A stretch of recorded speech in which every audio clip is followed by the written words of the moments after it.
Yes, hello.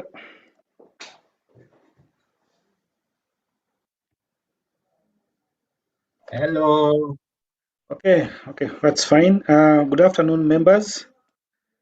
good afternoon, Joseph. Oh, yes, Musinje, how are you? Welcome back from Thank lunch. you, thank Good. you. Yes, now we want to move on to the afternoon session. The program talks of an open book session first. Just a moment.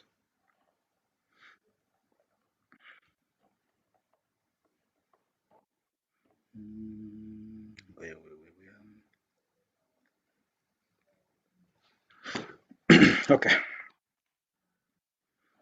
Before we start the open book bit, this is the program we had today. Hope everyone can see this. We covered this in the morning, and we also covered this at some point. So as I wait for Professor Judy to come in, allow me look at this briefly, just to take you through and show you how it looks like. Now, if you look at the e-learning system, the e-learning, where is it? Yeah, if you look at this e-learning here,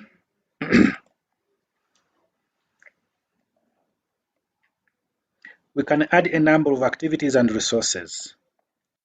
Now, looking at this specific area, we said active learning in the classroom can increase student engagement and promote learning. Also went ahead to say that online activities include synchronous and asynchronous online discussions. So far, we've been able to do a little bit of asynchronous, which is not live, like forums, discussion forums. Then the synchronous, where we've looked at the chat sessions. When we embed a third-party application like Zoom, like GoToMeeting, like Microsoft Teams, it gives us another option as well to have a synchronous kind of environment. But what I want to look at is a book as an activity that we can also add to our learning management system.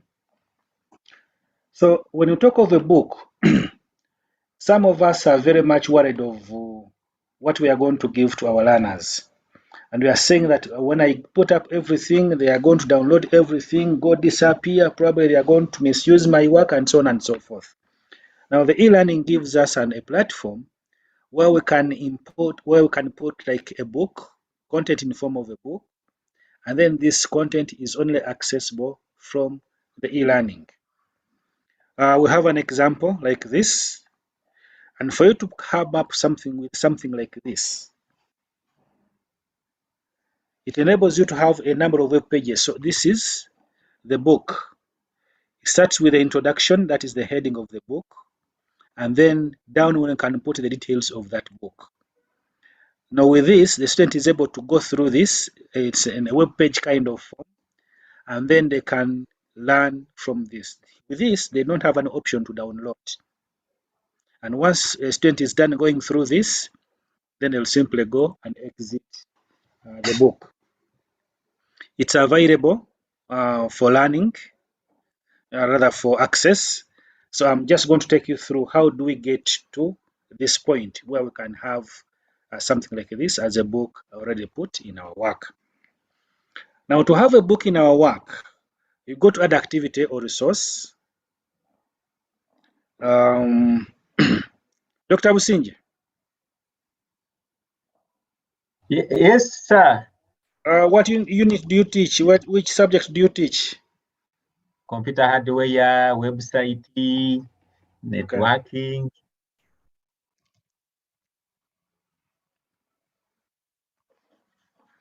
I just want to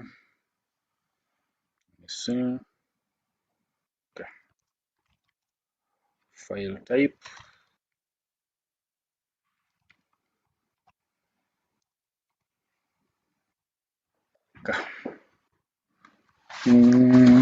Okay, maybe this.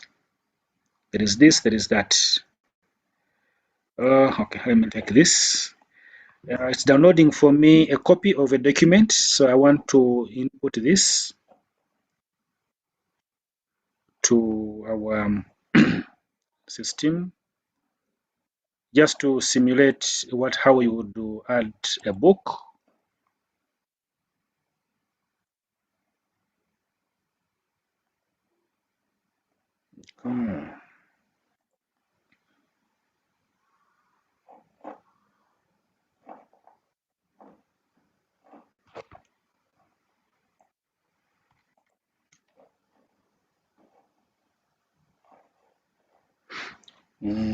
Where is it?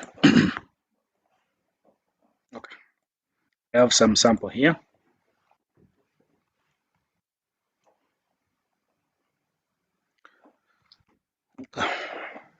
Zoom.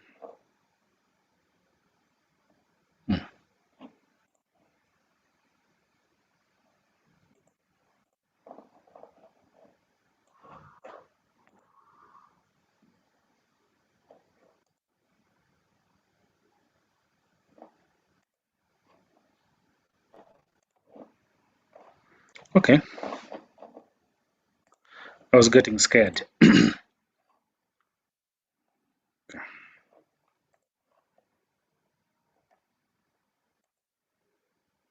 Hardware.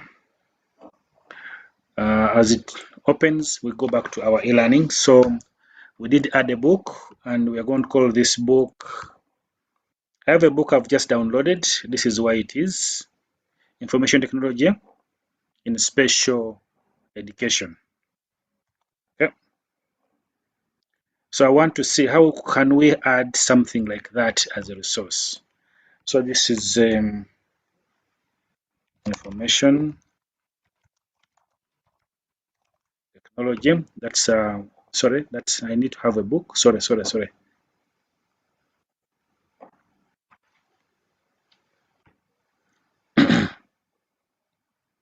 Add activity.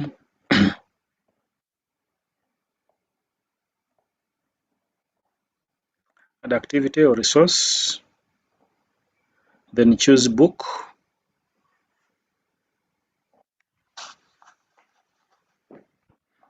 That is information.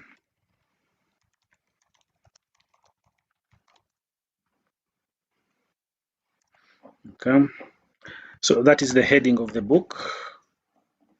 Now we have this section which we can use to expand, such that we're able to work on this heading to look a little bit, So we can come to A here and we choose a formatting option of our choice.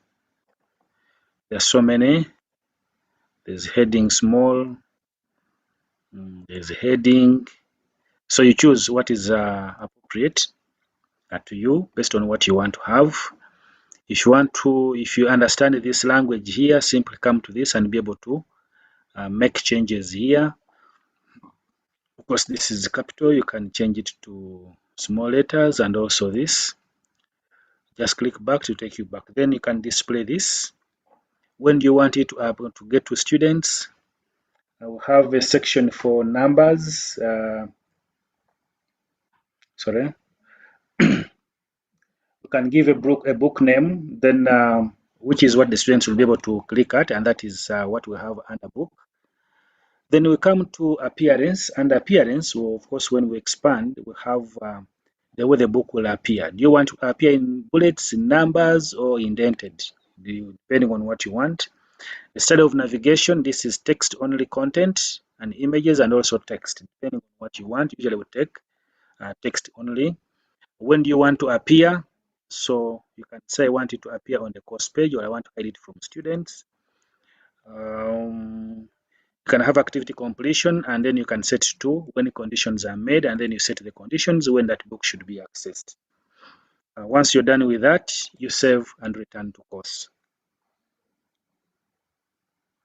So once this is done, this is the book. So for you to go ahead, you click at the book name or the link. Now, when you click at the link, it asks you to enter the content of the book that you want the students to get. So here, maybe the chapter 1, and let me see. Chapter 1 is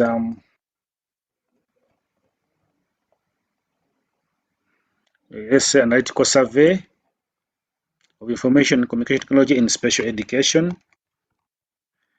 So that's what we put as a heading. We come to the content of your book, depending on what you want to have. You copy that from wherever it is, or you type it, come and paste it. So this is what we so far have that I've been able to put up. Okay. Once you're done, you click Save Changes. You save changes, and then you're good. This is the book that you've just inserted into your work. So should you change your role from a staff or a teacher or a facilitator to a student and go to a student mode, you should be able to see this as your book. You go to dashboard, student, move down to where the book is. This is the book. Click at the book, and then you'll be able to see the details of that book. So that is a resource that we had not yet discussed, but very useful for learning. Professor Jude? Yes, please. Please, over to you for the open book session, and then I will come in later on. Okay, good afternoon, colleagues. And I hope each one of you is okay. I see the numbers keep on dwindling, but for us, we shall not stop until the end. Now, colleagues, you cannot talk about content development and you don't venture into assessment. As per the program, my colleague will take you through the other types of assessment. But what we have seen, what is common today, is what we call the open book online exams or assessment. It's becoming more and more acceptable. And therefore, as you develop content and you are going to provide it to the rest of the students online there, you may need to assess them. So the question is, how do you do effective assessment? Learning can never be complete until assessment is done. This is the reason now we bring to you how you undertake assessment. I'll take you through this session for at least an hour, and then Joseph will return to do the system-enabled assessments. I'll share my screen, and I'll try to move faster. Can everybody see my screen?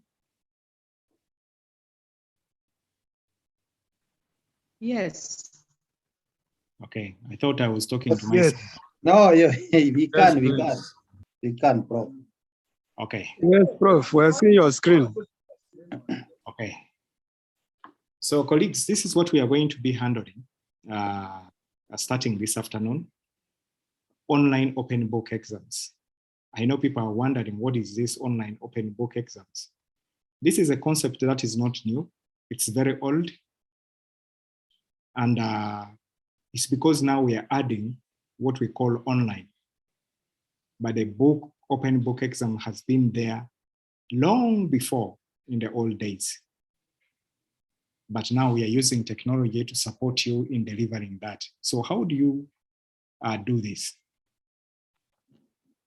So the questions that are coming on, what is this? And very briefly, I'll try to explain to you what this is all about. An open book exam can be called also take-home book exam, all assessment. But this is where a student's allowed to complete the assessment in their own time over an extended period. So you don't expect them to complete this in just 1 hour, 2 hours and the like. It can be 6 hours, it can be 24 hours, it can be 2 days. It depends upon the assessment and the one person who is being assessed. And the location where they complete this assessment is not dictated by the person giving the assessment. So you allow students to do it from wherever they are, as long as they are able to meet the requirements of the exam. Okay? And also what is clear about this, that because it's open, you allow students to access the different resources, material, and use them to answer the exam or the assessment. So since they are not with you, you cannot dictate what they use as the answer to the exam. So you allow them, this is why it is called open. So it's important as we venture into online to know that such exams can be offered, but they have to be as authentic as possible. So it's a mix of both home and open book. It can be done at home, while people are accessing notes, the library, and things of that kind. So what we need to know that there is no rule that stops students from asking each other, because you're not there with them. But the person who is marking should be well prepared for such exams, so that you don't get students giving you the same answer. And it can never be, because how you set them will not allow the students to give you the same answer, apart from when one did what they call copy and paste. But what we need to know that the time between the release of the exams and the submission deadline is measured in hours. You cannot forever measure it in days and things of that kind, apart from when it's a project exam. So we need to understand that very clearly. So as we've already seen that there's an extended period of time when they are supposed to sit for this exam. So you don't limit them the way you are limiting them in a more traditional physical face-to-face exam. So what usually happens is that it's between 6 and 24 hours. And this is shared electronically, whereby you, the examiner, will share this exam or assessment to the students electronically, and the students will have to return the exam again electronically within the stipulated time. Good enough that now we have learning management system like what Joseph has been showing you, and how we'll show you that it can be completely limited. It can be stipulated that from this time and to this time. If it says by midnight, so you don't come 1 second after midnight, the system will have closed you out. So you come 59 past 11, it will allow you. But if it clocks midnight, when you are in the process of still submitting, it will regard you as not submitted. So it is very, very, very important, very interesting for students, and they love it as long as they know what to do. So what we need to note is that when such exams are happening, students have no time. However much you tell them that it's an open book, go to the library, consider all the resources, they don't have the time to search around, because they will spend more time researching for the answer, and the answer will not be there. So you need to be able to set an exam in such a way that it is in that form that even if the people went to the library full of books and trying to look for the answer, they will never find the answer. It is just testing one's understanding of having been in that classroom, acquired the knowledge, and now they are testing the knowledge they have. And therefore, no invigilators will be allowed. The system will invigilate you, simple. And it will invigilate you against the time. Whatever books you consider, whatever people you access, it doesn't matter. You may even bring 3, 4 experts around you and you fail to get the right answer. Because even some are linked to examples that were given in class. So an expert will not relate with the example that was given in class to be able to help you answer the questions. So you see how these become very, very important. Okay, so there are different types of take-home or open book exams. There's what we call the traditional sit-down or limited time open book exam. And this one has varying degrees of access to resources and references. For example, if they are going to sit with the students in the computer laboratory and they are going to do the exam from there, you can tell them, please, can you bring ABCD box here? So that means they are more restricted. They are within a certain environment and they're restricted to a certain form of notes. The way you see these people sitting, they're in one central place. And therefore, they will not simply access other people for asking questions and things of that kind. They will restrict themselves to only what they have with them. But what will happen that they will be submitting electronically and handling everything electronically. But then there is what we call take-home open book exams. Here, the questions are handed out, answers are attempted, and exam is returned within a specified period of time. And therefore, whatever students access is upon themselves, whether it's experts, whether it's resources, books, whatever, it's up to them. And they do it from anywhere at any time. So you see, there are two different ones, and both of them are utilized, even within this current era. They're utilized. But what we need to understand that whatever we are trying to develop in terms of open book exams, they try to test the students' ability to quickly find relevant information, then to understand, analyze, apply knowledge, and think critically. That's what we are testing. Can the student think critically against this case study I've given them? Can they analyze the scenario I've given them? Can they apply the knowledge they actually got from class based on the examples that were given to be able to solve this particular problem I'm presenting to them? This is what you test.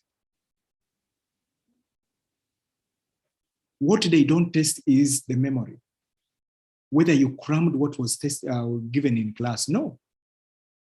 So the questions that are posed to the students should be those that are geared to these, not for them to give something that was given them to them in class, no. So we need to be very, very, very careful.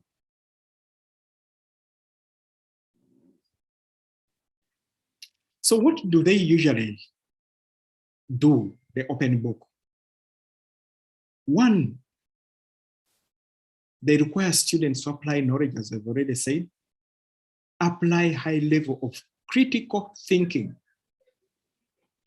that you've been given something, can you critically think through it and apply it? These type of questions are usually essay type.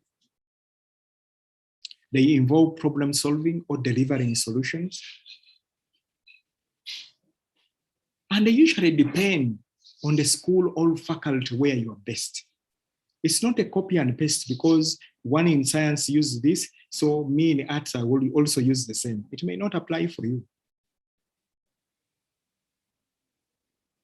Questions may come in forms of hypothetical facts that try to get you to analyze a situation.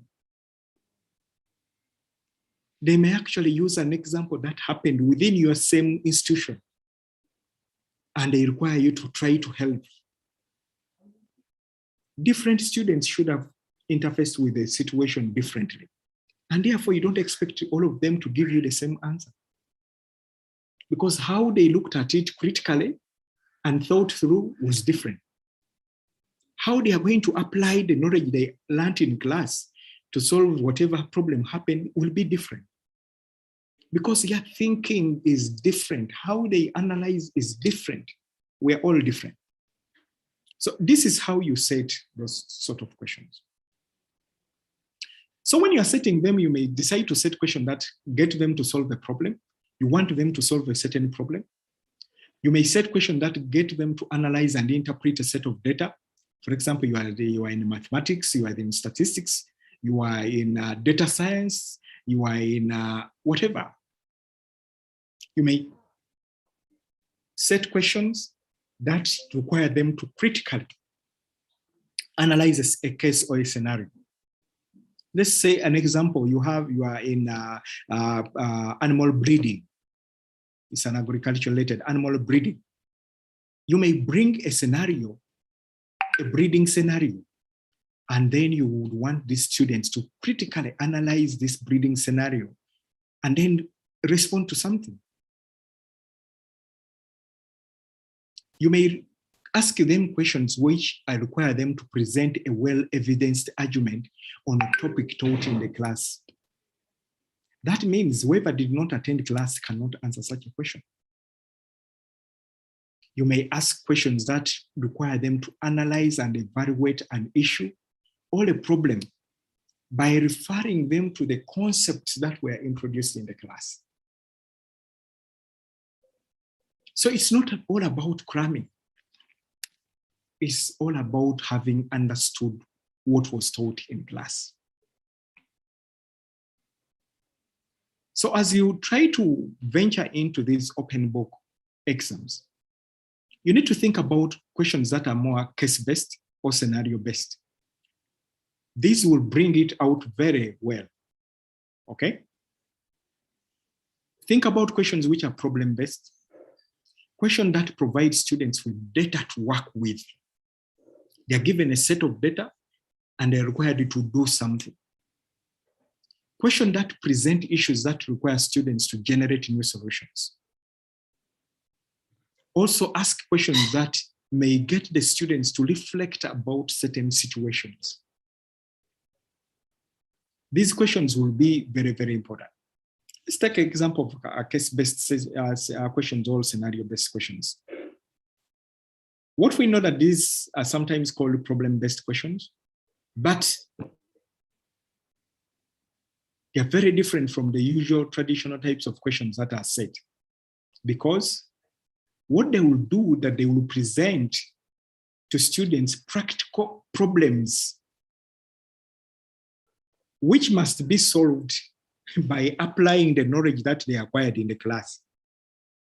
It's a practical problem, but it requires you to apply that knowledge. So in this case, they will be testing, did you understand when you were in the class? Because if you simply crammed, you cannot simply bring your cram work to solving this practical problem. It's a practical problem.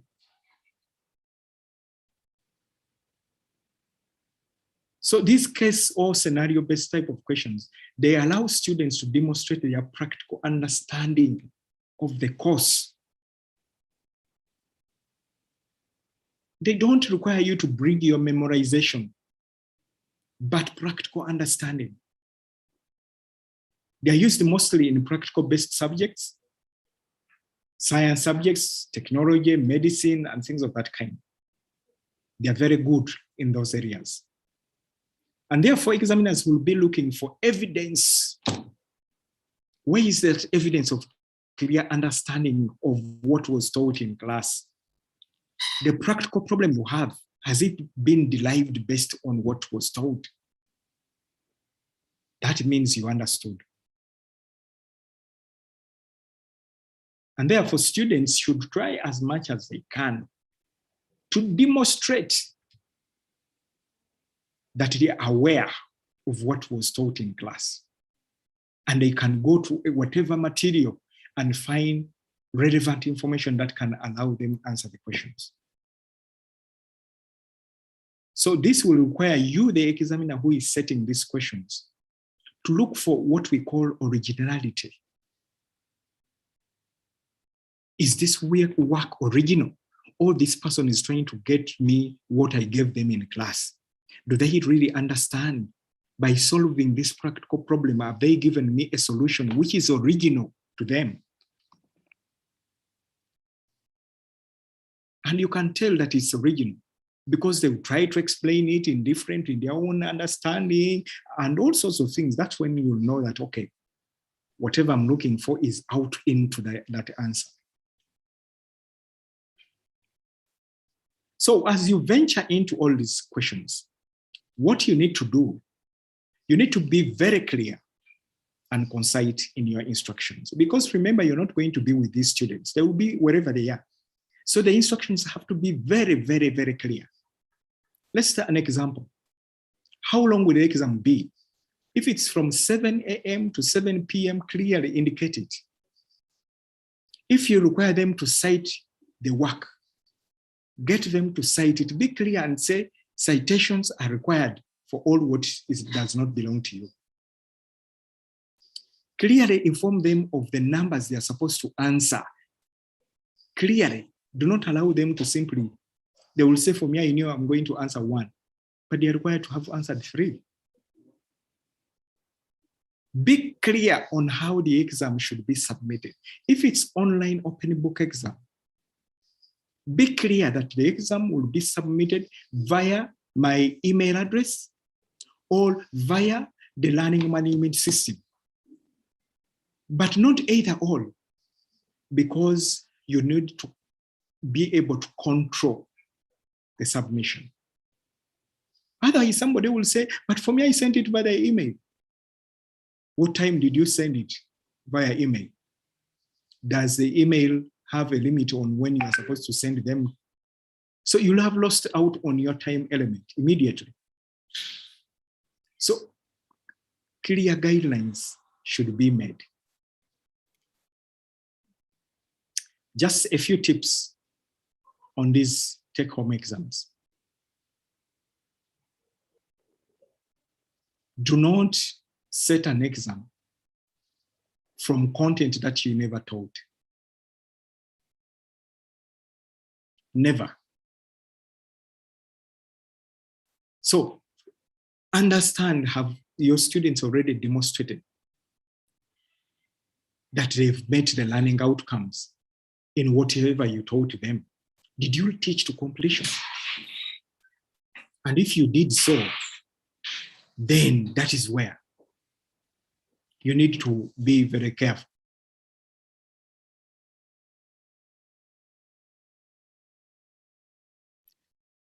So if you plan to give them this home exam, you need to be able to highlight how the questions or questions may align.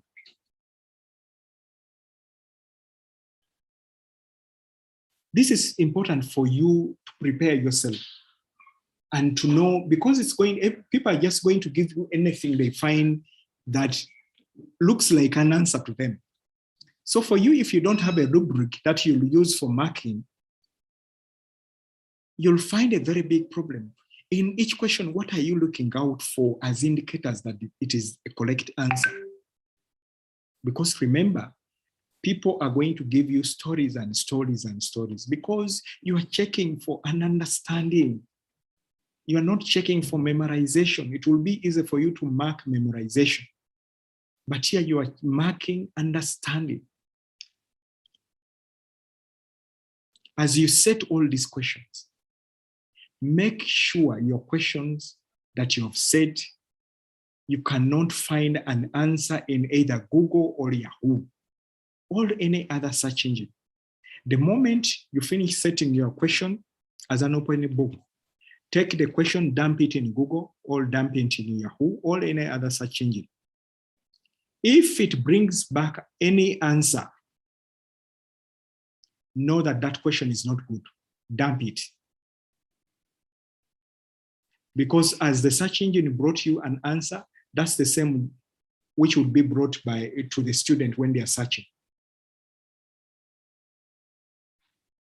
So in this case, set questions that may not easily be found by search engines. For example, students may be asked to use their own example to illustrate knowledge of concepts or theories learned in class. Now, the search engine does not understand how you are thinking, does not understand what examples you want to give. So there is no way it will actually bring the answer you have given to your examiner, because it does not understand you. Ask questions that require synthesizing of learning, of material, of concepts, of processes. Questions that will provoke the students to think about if the learning really impacted onto them. That is what you are trying to think about. That's what you are looking out for. Okay? Try to test your questions always before you give them out to the student. Put them in the search engine. Try them out. If they bring an answer, no, this is not a good question, dump it.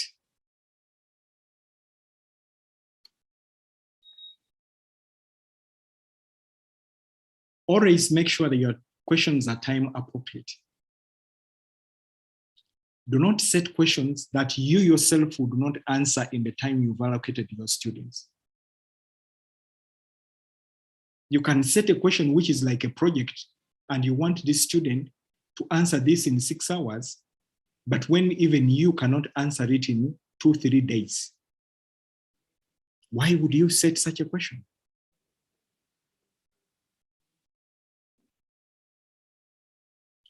You need to be mindful of giving them too much time or less time. Know your questions and determine what time you really need to give to the students. That's what I call balancing the boat. Balance the boat. It's you who is examining, so know what time you really need to give up. Because people are responding in their way they want. You'll find that students on a question, they will give you 10 pages. Another one will give you 2 pages, another 30 pages. Are you going to accept all that? So instructions, set page limit and say for each question, not more than 2 pages of an answer.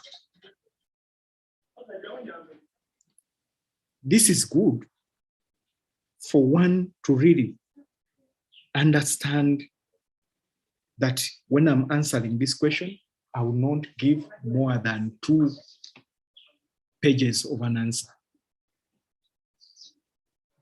Something you should always do before you unleash those questions to the students. Answer the questions yourself. Or find a colleague of yours to answer the questions. You'll get surprised that these questions, you may find them that they are not understandable or they are not clear as you're answering them, or your colleague may tell you, but I don't get the meaning of this. What are you asking? But just imagine that was what you are sending to the students to answer. So do a bit of some QA, quality assurance, before you move on. It will help you. These are tips. You need to clearly communicate with your students. By just a minute, somebody is doing some work here. I need to stop him a bit.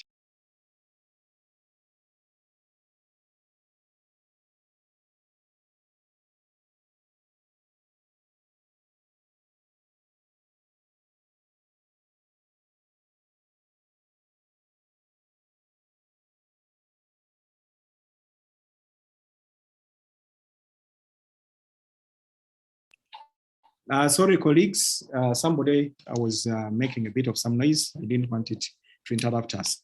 Okay, as I said, communicate to your students clearly the instructions you need to make and all that. Tell them about what you need.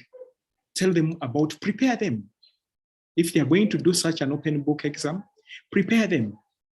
Being open does not mean go and copy and paste. Go and sit together in a group and do the exam together. Prepare them. This is, we are trying to make our students mature in their learning. Preparation doesn't begin at the examination time. It begins right away from your teaching. You remember what we talked about? The delivery methods, the approaches.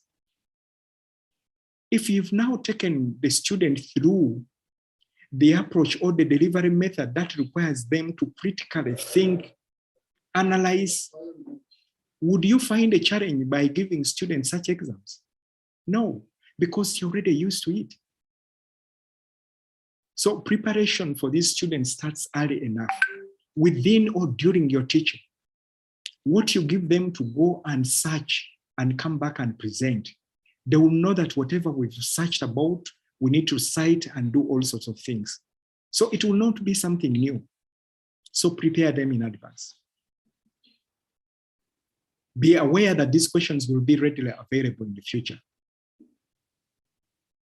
So by giving an online exam, just know that a digital print has been placed somewhere, and these questions will reappear. So what you need to do not allow students to master your setting style. Be innovative as much as possible. And therefore, this business of pulling questions from a question bank does not work very well when it comes to open book exams. Because you'll pick something from there which is already readily available to your students, and you will not benefit out of it. They'll give you hundreds, all of them.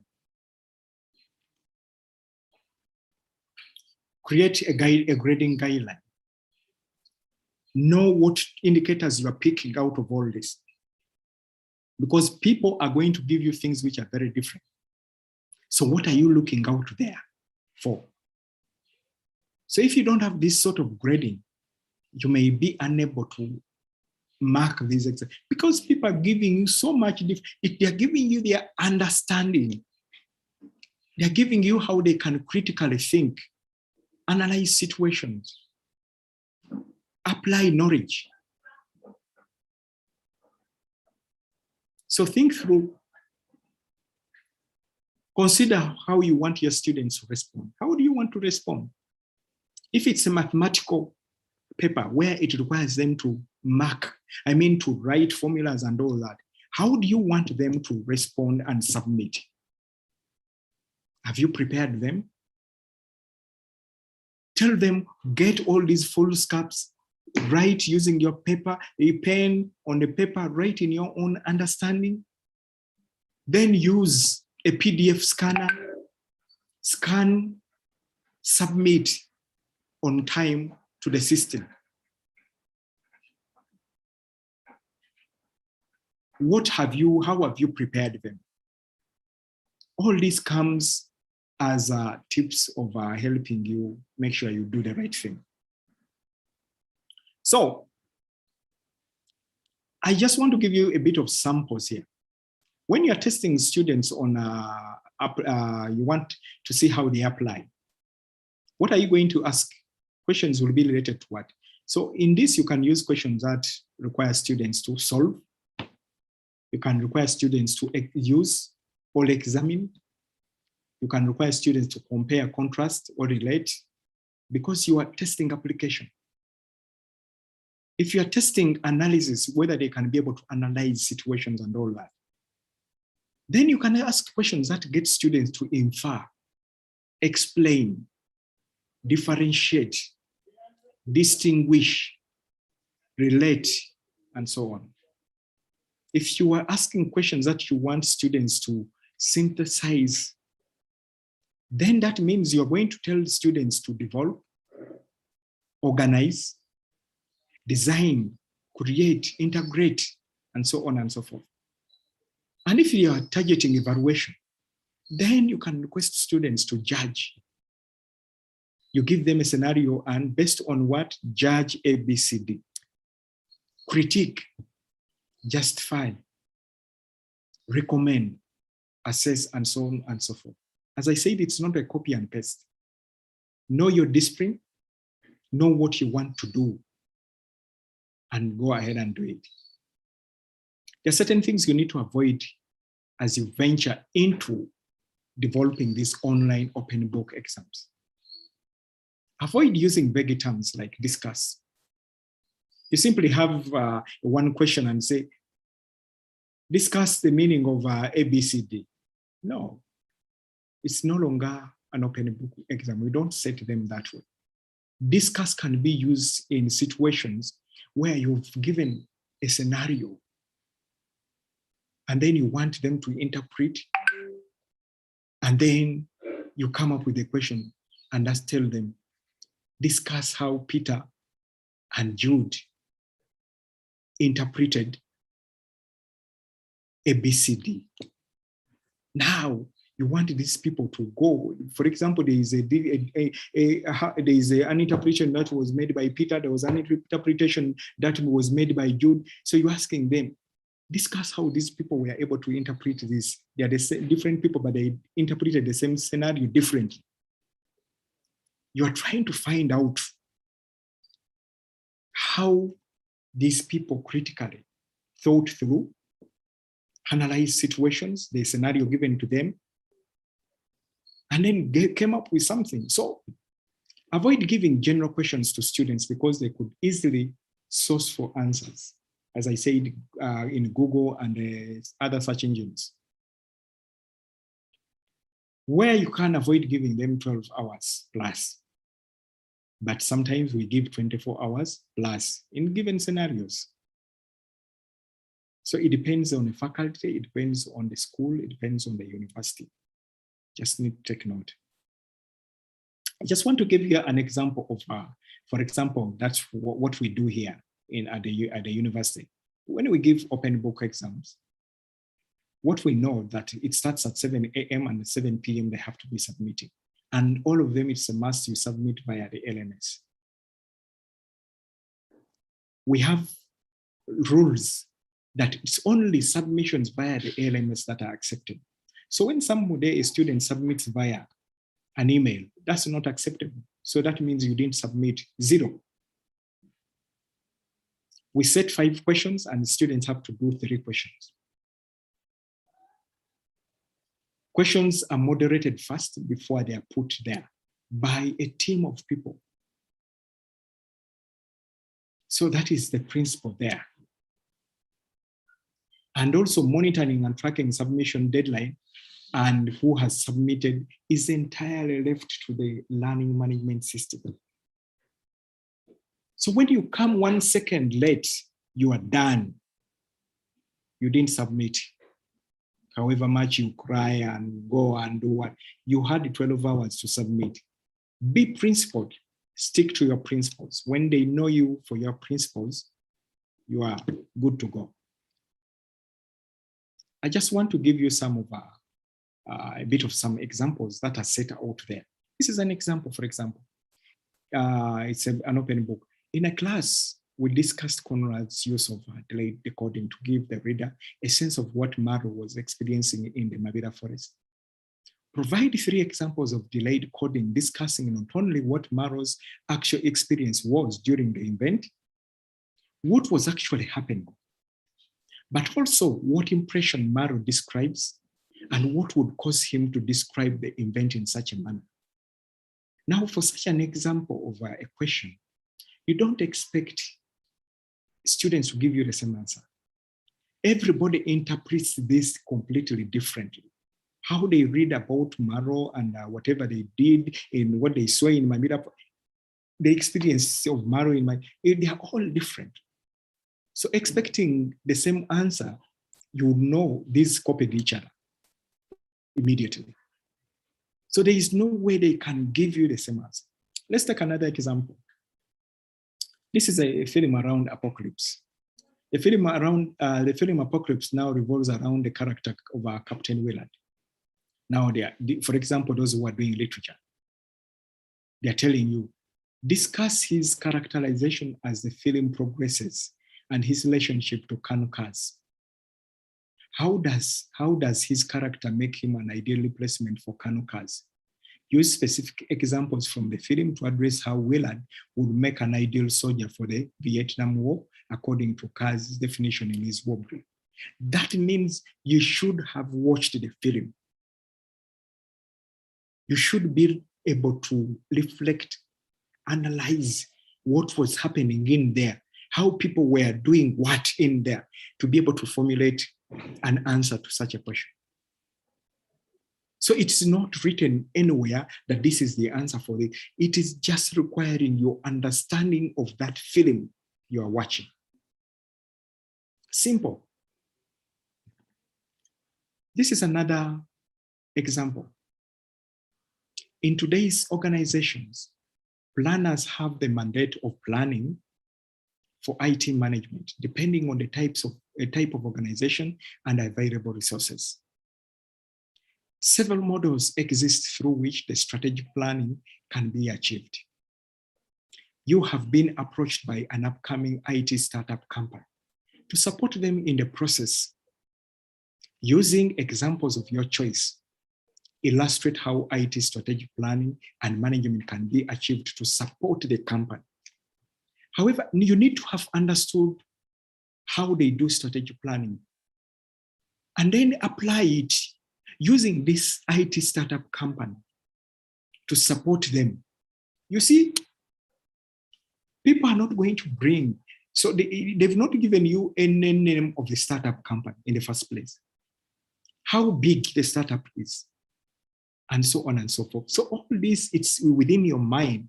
You should have understood, bring out your own startup company, name it company A, company B, whatever, and then move into the process of IT strategic planning and management to support the other company. So you need to be prepared with all this. There's no right answer strictly here. This is another one. And this is probably a journalism example. They say, assume you are a reporter for the Monitor newspaper. You have been informed about a fire that occurred at one of the malls in town. You have been at the scene and observed several things happening, including negligence, death, loss of property, and so on. Then as a journalism student, they tell you, write a story of about 500 words for publication today. You should include at least one quote. Now imagine you have two students bringing you the same. What would come into your mind immediately? This student just copied and pasted. Because there is no way, in the first place, they've not told you what occurred, what mall, how it looked like. So it is imagination from the person to know, can you use the principles of journalism to be able to write a good story?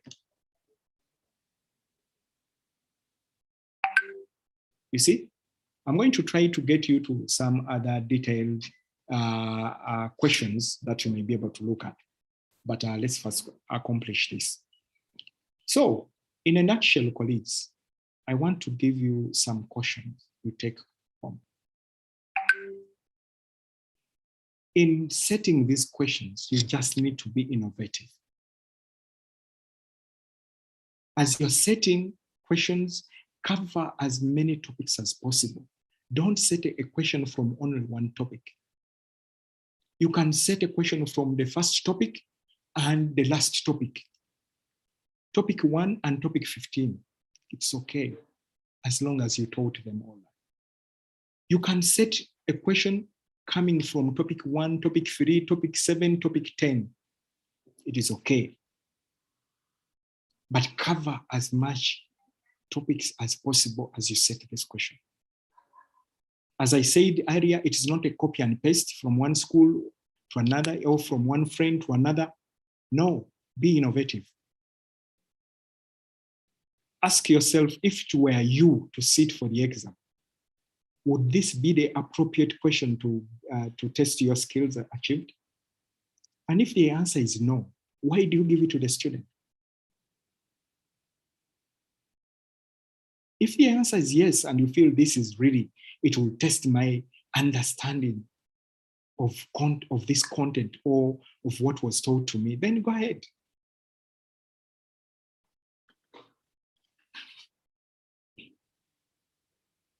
We usually give such statements to students as they answer these questions to deter them from going into a lot of these malpractices. Use them as much as possible because they are deterrents. Get them to confirm. When they see that they are conforming to something of this, they say, oh, they will be more careful. I confirm that I will keep the content of this exam confidential. I confirm that I have not received any authorized assistance in preparing for this exam. I confirm that I will not access any other authorized resources. Once they read all this, they will know, oh, okay, I don't have to go this direction or I will be in trouble.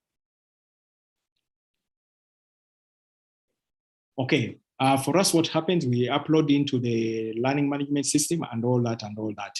And then when the time comes, it starts. I'm just giving you an example from Nkumba University, what is done. For example, this is one set within the system. And you see clearly, it has the time. It has the instructions clearly laid out so that a student gets to know that this is answer questions out of 5, answer 3 by agreeing to this, the instructions here and all.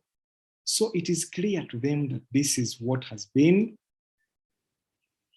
The moment you don't provide all these very good instructions, you'll get a problem. They say, but for me, I didn't know. And when they go to even court, the court will ask you, where are the instructions? And they say, but I assumed they knew because we talk about them in class. Court will disassociate with you, from you and say, no, you are wrong. Why did you assume that they know?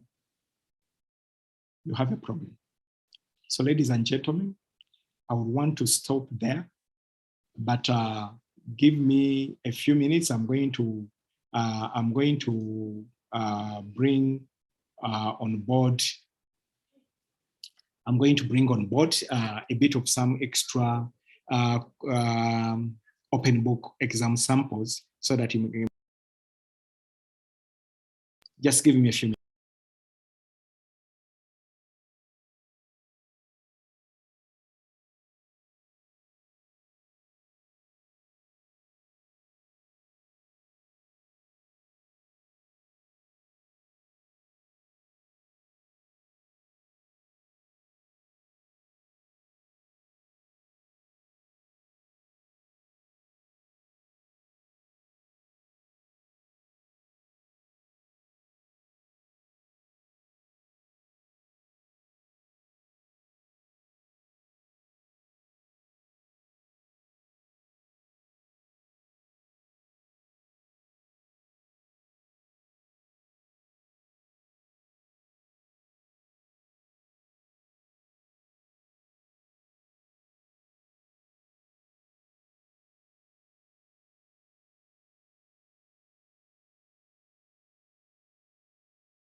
Okay, I'm back.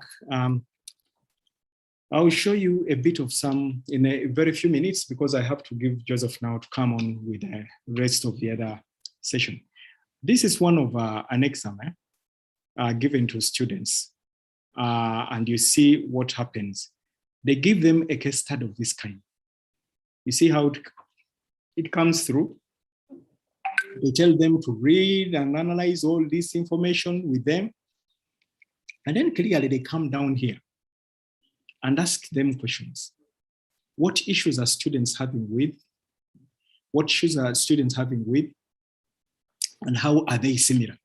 How are they different? So it is a case study, and the way the students respond, it's how they interpret, critically analyze that case study for them to be able to respond.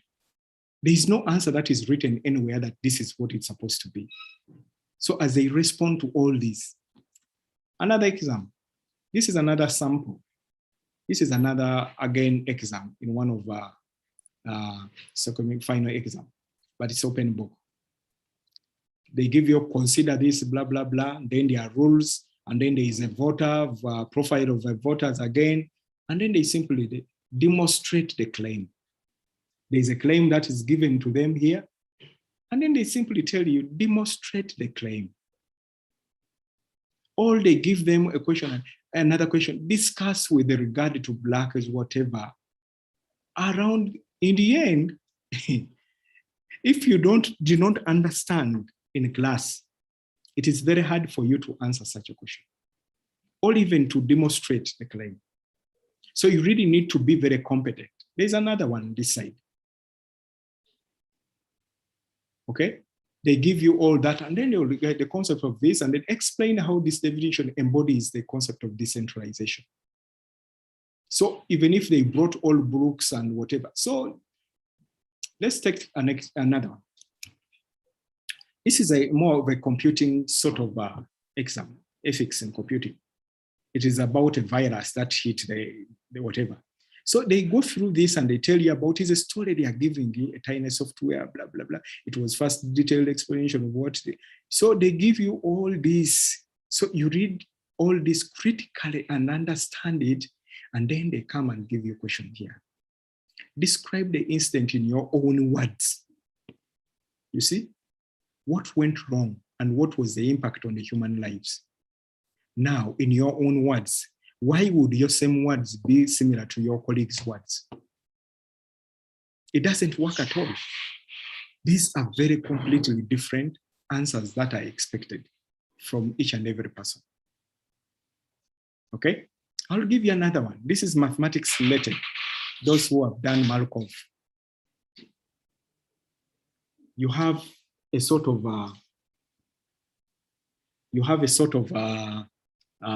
our colleagues, just give me.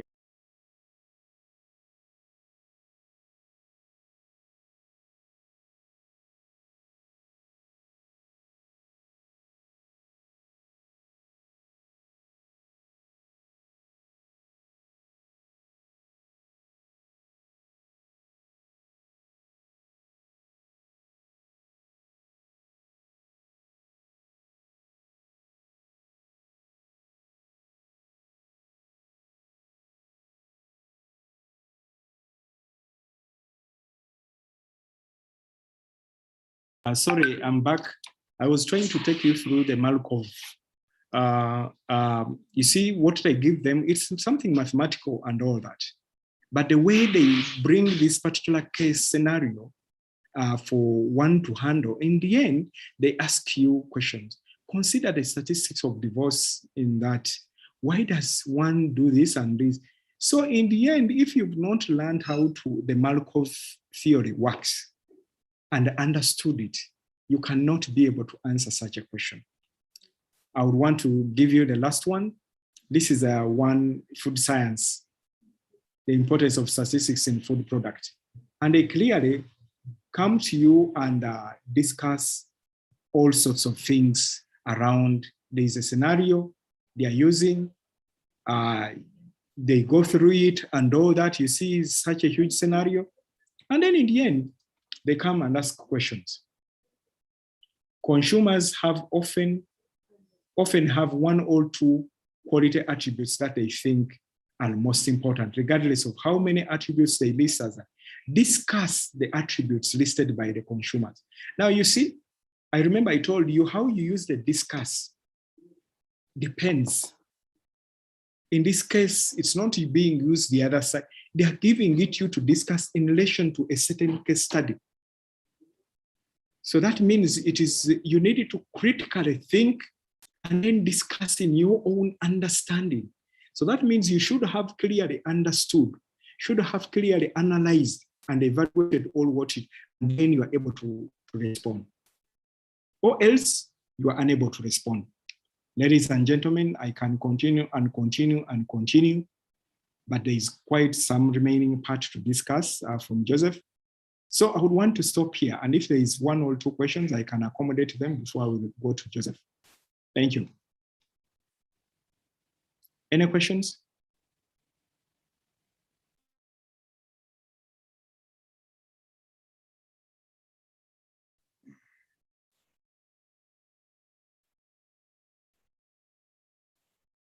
Once you see people very quiet. Hello, hello, sir. Yes, please, Gabriel, go ahead. Okay. In all this, for example, how do we handle our students who, for example, genuinely are not able to meet our timelines on these online platforms, and so are not able to submit their work? For example, you give them deadline up to 11:59 midnight, and then the person genuinely, for genuine reasons, is not able to meet the deadline because probably of technical reasons. Either he or she gives you an excuse that the phone is having this or doesn't have this or doesn't have that, whatever excuse they come up with. How do you handle those genuine concerns from students? Thank you. Okay, thank you. Good question. And we've seen all this happen even within, within our universities. And what the National Council for Higher Education has told us, please be accommodative because everything is new to many of these students. In our countries, data is a problem. In our countries, internet connection in some areas is not a problem, is a problem. So what you need to understand is that let the students communicate ahead of time. That is one of the things they need to communicate ahead of time. If somebody has failed because of ABCD, do not keep quiet, communicate to the authorities in charge, and then they can do something. If you communicate immediately, they can open a window for 10 minutes for people to submit. And this has been done. Students are clever. They would want to use another 12 hours to be able to do the exam. So if you're not clever too, they will take you for granted and will ride on that and cheat. We know them, they are always laggards in one way or another. Be accommodative, but responsibly accommodative. Amore is very calculative in some words, but responsibly, and do it in the means that is acceptable to your institutions. Different institutions will allow differently. Okay? Okay, thank you. Hello. Yes, please. Now, Prof, if I heard you clearly, you said that we should try as much as possible to at least set these exams to the areas that we have taught. I'm the opinion, what if you identify a topic? You can identify a topic, you can identify maybe a chapter, especially maybe for senior students, and develop an exam from there, and then tell the student, go read about this topic. And then you develop an open book exam there. How do you say about that? To me, if it's just only one topic from the entire curriculum, I think one, you not have done justice to the curriculum, to the institution, and therefore setting a question just right from one topic may not really give them, it may not really test the actual understanding of that particular course unit within the only one question. So what I'm saying, if we can combine more than 1, 2, 3, and by giving them only one question, does not help the students so much, because you may find a group of students that was the topic which was very bad for them, and they did not understand it. And therefore, they will completely fail the exam. So by you trying to go... Love, it's not really setting one question from that.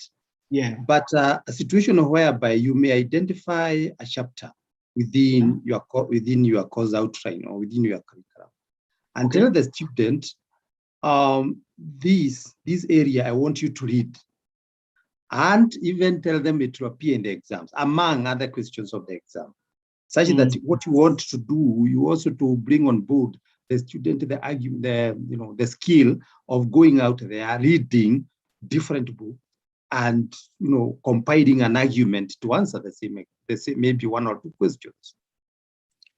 Okay, I get you well. I get you well. It would be okay. It is both okay and not okay. Not okay to me would be that if you find those dull students and you tell them go and just read this topic, do you know what will happen?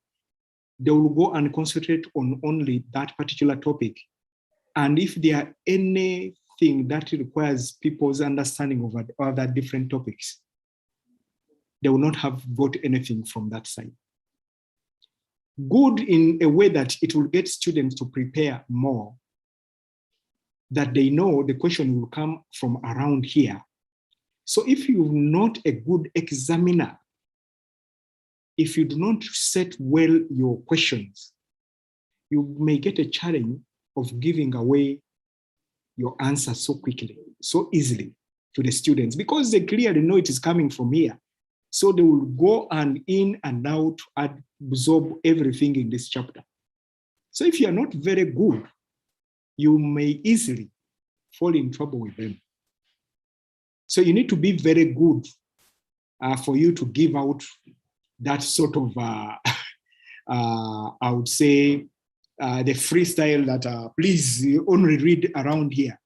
They might completely master you and you are gone. So it may have both the positives and the negatives. Thank you. Okay, Joseph, if there is no any other question, Joseph, can you come in, please? Yes, I am. I'm ready. Thank you. Okay. Thank you very much, Prof. And thank you, members. Now we're moving to an interesting part, which is about assessments. The part I'm going to take you through, I want to build from where Prof ended, and then we carry it on to the next level. Having opened the e-learning, hope you can see my screen, friends.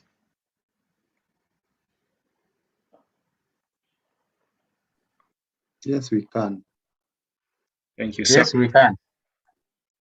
Thank you. Now, Professor was mentioning about an assignment for you to set up this assignment and make sure it is timed. So under the assignment section, of course, you decide where to put the assignment.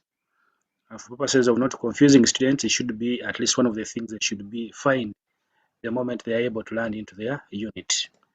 You go to add activity or resource, pick assignment. Now you're giving them an open book exam. After picking the assignment, give the assignment a name or the exam a name, either end of semester or something. Describe the instructions in this section and make sure they are displayed on their page. Then come and put the exam at this point. After putting the exam at this point, like I have done here for purposes of making work a little bit easier, I have added end of module exam and put the exam instructions as they appear. Then he said you display, pick your document from the many exams that you've set up among the open book exams. Then go to availability. That is when you set the time within which that exam must be available. Probably if it is available starting tomorrow, which is 22nd October at probably 9 a.m. Remember, this is 24-hour clock, 9 sharp, and it's taking 12 hours, still on the same day of tomorrow, that is 22nd October, at 9 p.m., which is 21 hours. That exam should be, people should be submitting exams. Now, depending on the policy, as the still professor said, and someone, Gabriel did ask, that how about those who have genuine reasons? You may give you an allowance of maybe 15 minutes. When it comes to cutoff time, still on the 22nd, you can make it to the dot if you want. On the 22nd at 9, this time if it is 9 sharp, then we make 9 a quarter past 9, that is 9:15. And the system should be able to cut off any further submission. Okay. Now, once this is done, then you come to the submission types. Because you're expecting a file to be submitted, you make sure you have file submissions ticked. The number of maximum uploads depends on the number, how many times the student can submit an exam. Usually, so you submit once an exam. That's why you change it from 20 to 1. That is one submission. Once you're done, you come to maximum file size. There are quite several sizes, but at least a theory exam should not exceed more than 2 MB at most, unless otherwise. Then, of course, this is normal. Then we move to the submission settings. This requires the student to click the submission button. That means they should be able to see the word submit. If you don't want this to happen, then you can leave it to no. Then you say students are required that they should accept the submission statement. What he said, if you set it to no, that means they'll not find it. If you set it to yes, so unless someone clicks this submission statement, then they'll never be able to submit their work. Once that is done, then you simply go down to restrict access. Just to be double check to make sure that this time is followed. So if the exam is opening at 9 a.m., you can open, the people should start accessing part of this exam just before they download the exam at about 8:45. So down here under the restrictions, you put time, you have so many restrictions, and then you say from 22nd, which is tomorrow, at 8, which is 08:45, the exam should open and should only be available. You add another restriction until, make sure you change this to until the same date, 22nd October, at, if it is 9:15, we can say 9, probably 20. And once this is done, then you save and return to course. So this means the exam has been set and is available for attempt. And this is where where is it? I think it's under exams. Okay, it is under here. So currently it is unavailable. So if you make it available, okay, that's what, so it says it is available but not shown on course page. Why? Because we've set the restrictions in this section here as they appear. So 8:45 a.m. up to 9:20 p.m., that's when that exam paper will be available tomorrow morning. Now, once they open their course unit at the end of the day, at the start of the day, as I'm going to do. Excuse me before you go. Yes, sir. Have we restricted the timing? Yes, we have. For how long? 12 hours. So that means you, no, what I meant is, are you allowing the student to do the exam for 12 hours? True. Or Remember, Oh, this is an open book exam, okay. and depending on the policy of the institution, Yeah. you choose. Some do them for 24 hours, others for 12 hours. Okay. So I'm setting 12. I'm setting 12 as a minimum time that we are setting. So if I change my role, the student, assignments, assessments are very interesting. To a student, and even in your own profiles, if you checked right now, you cannot access this particular exam. If you move to where it is, it's not even appearing anywhere onto your unit. Why? Because as a student, that exam is not yet available to you.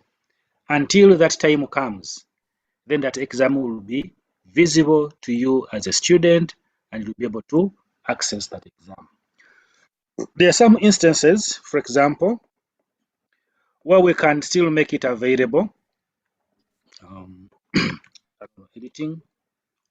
Joseph, I'm going to repeat, don't worry. Where we make it available, under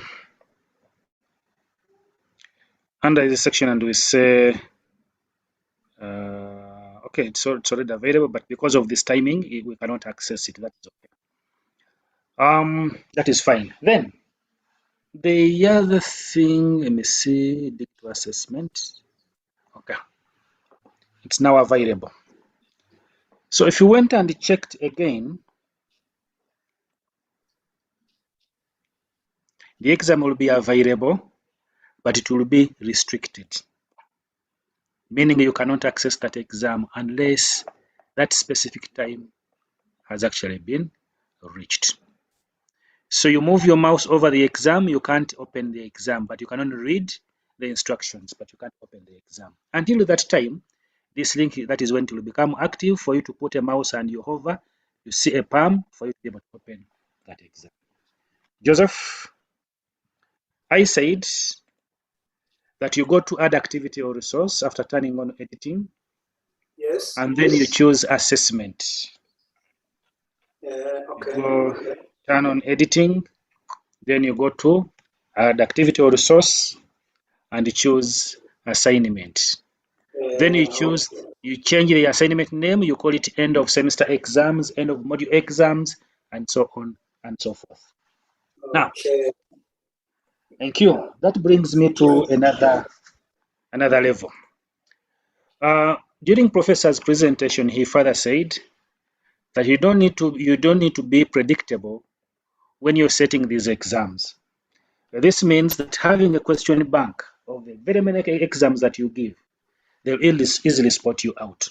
Because you're going to give them out, they're going to download and keep them. Now, there is another version where you're going to set multiple choice questions, and that takes us to the online interactive tests. Multiple choice, fill in, essay, and so on and so forth. That is what we want to look at now. In such a scenario, then you can put up your question bank, put your questions into a pool, and keep them somewhere. So even if you woke up at 9 a.m. and you want to set up an exam, which is supposed to be done at 9:10, you can easily do that in just a click of a button. Oh. Yep. So we are now going to set up a question bank. Now, to set up this question bank, there are a number of options we can use. You go to question bank under your course admin. Thank you, Robert. And then once you're here, we have these options.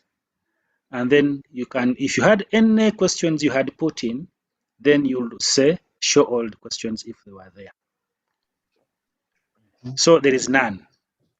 Now you create a new question. So you start typing your question because you know what you want. You type your question, you say add, create a new question. You choose either multiple choice, true and false, matching, short answer, numerical, essay, and so on and so forth. So you say multiple choice and then you say add. Now, when you're typing this question, you don't put question 1, question 2, question 3. No, you simply type the question as is. Question name, the text of the question, the mark that that question should carry, and then the feedback. Okay. Then the type of choices that you're going to make to use, either lowercase, uppercase, or this. Okay. Here you can have multiple answers allowed if you've chosen the other bit. Now, once you're done setting up this, you move down here. You put your choice 1A. Take an example.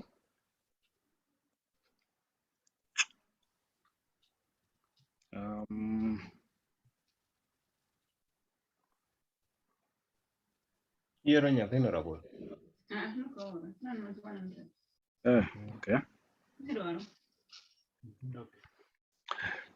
So assuming I have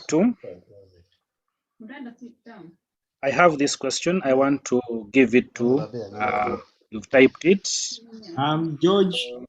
George, can you mute your microphone, please? And tell that person not to disturb our class.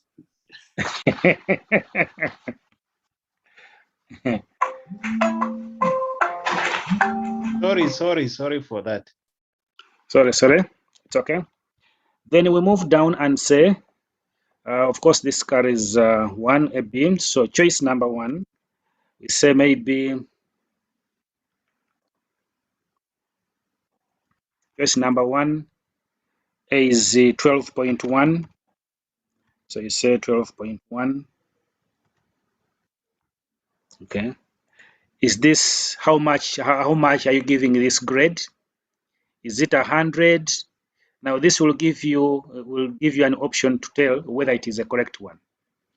Now, if you take any of these other options, maybe 30% or 10% or something, that means you're using a certainty-based marking at some point, as we are going to see. Then you say feedback here. You put the feedback. Come to choice number 2, maybe you put 13 point something. You come to choice number 3 and feedback up to and you get the 4 choices. Now, once you're done, you choose any of these 2 as a correct choice by choosing the 100. What you chose to be 100 is that will be taken as the correct choice.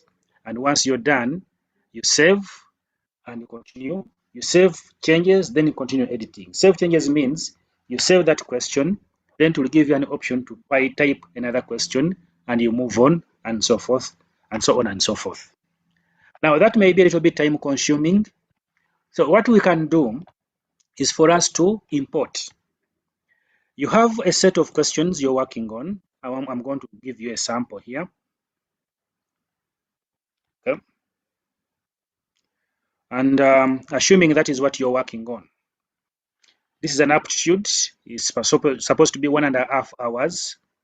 These are the different sections of this aptitude as it appears. At some point, it has an essay bit where you read an essay and respond. This is an essay bit. You read the essay, then respond. At some point, it has this in about 500 words, 1.5 page, explain what your PhD research is about. Now, in such a scenario, friends, then you're going to come up with a notepad. You're going to prepare all these questions in a notepad. Now, there are instructions when you're preparing your notepad. I'm going to share one. Like what I've just shared. When you're preparing your notepad, you don't put question 1, question 2, question 3. No. You simply get all your questions, put them in a notepad, type them very well, and then option A, this is how it's supposed to be. You type option A, capital letter, put a parenthesis, a separator, and then 1 space, put the answer. Option B, put the option for B. C, the same. D, the same. E, the same. Now, once you're done, out of these, you tell us which one is the answer. For example, our answer is D. Now, come at the end of that particular question you typed, type the word answer with these 2 full colons, space, and then a capital D. Put a space in between the first question, come to the next question. Type it, put all those details as they are, and then you do the rest until all your numbers are done. Okay. So once you're done, when everything is done, like this, okay, we are going to see what is going to happen. Then you're going to upload these questions onto the LMS. So we go back to our LMS, and then we upload our questions. So for us to upload our questions, still under the question bank, we have an option to import. We are going to import questions, the ones we have already formatted very well to reflect what we need. I think I need to show you a file.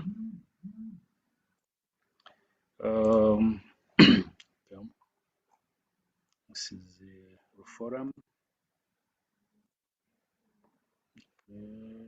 Forum. Okay, let's see this.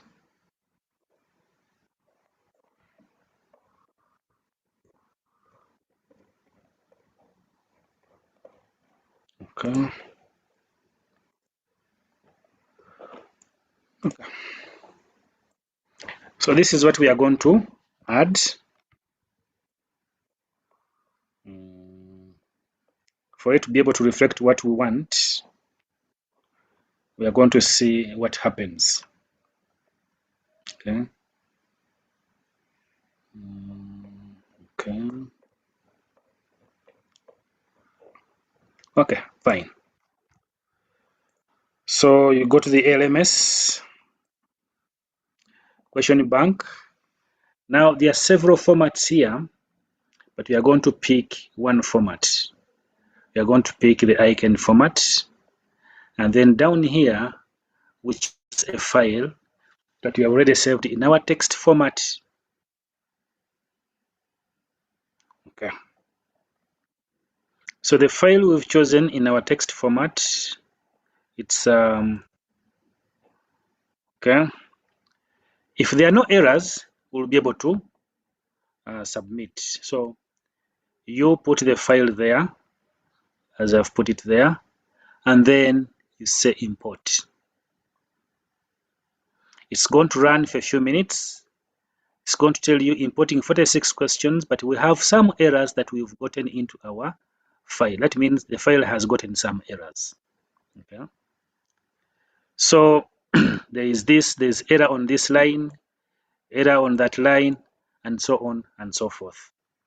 So if you continue, for example, and we proceed, chances are high that we will not have any question that is added. Okay. So we need to go back and look at our file. Was it this?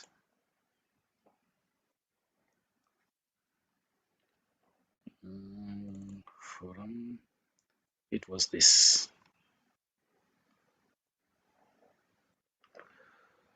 Looking through our file, of course, there are so many things we need to look at. You go through slowly by slowly. Maybe let me take off this, but let me show you the error, where the error is in the first place. Now the error is, let me see, it should be from here onwards. Let me first take it out.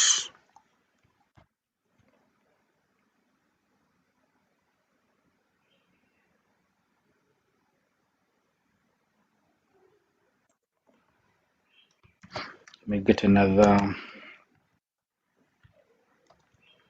Okay.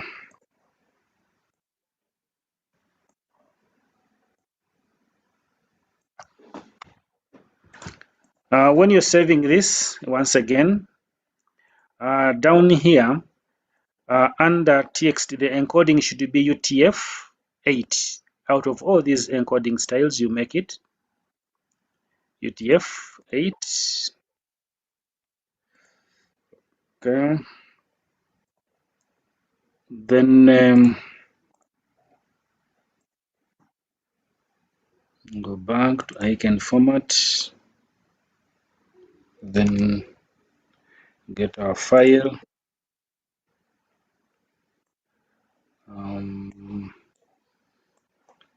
Import it.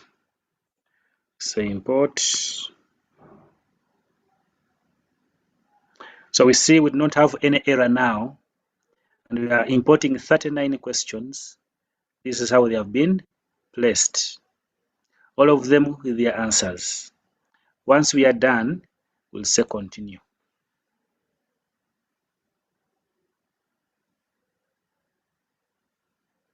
So we have a list of 39 exams that we've so far added in. Maybe you can work on the other one that also had some issues, the essay one. Read the passage and so on. Okay.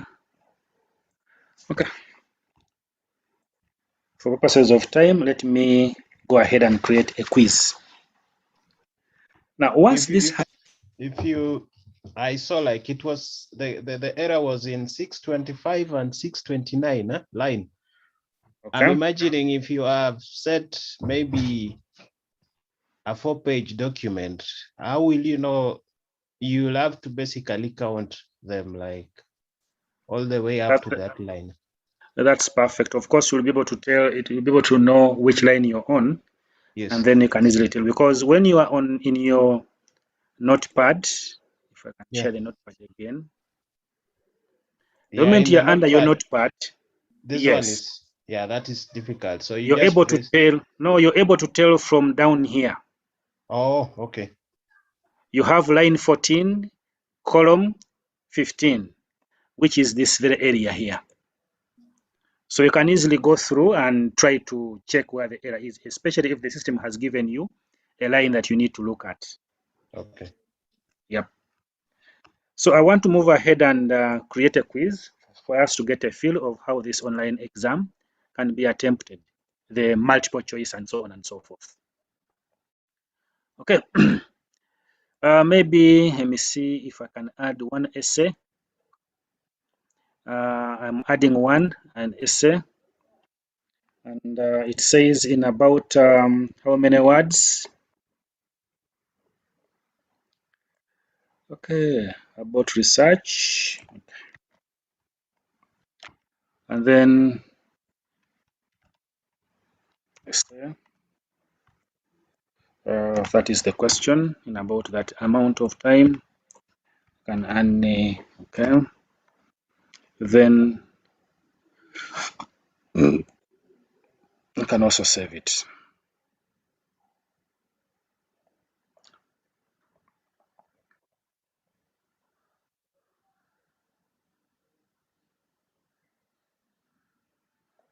Okay. So it is also there, and I think it is somewhere in between. Now we are going to go and set up our quiz.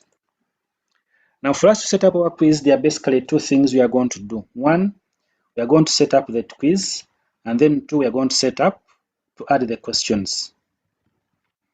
By the time we finish that, then we will be good to go. Now, you go to add activity or resource. That's why turning editing on is very important. And whatever we do is either an activity or a resource. Looking at where you want to put the assignment, we are now down here to assessment. Okay, add activity or resource. Now, when under the activity you choose quiz, when you choose quiz, you come and give instructions to your quiz. Give your quiz a name, aptitude, or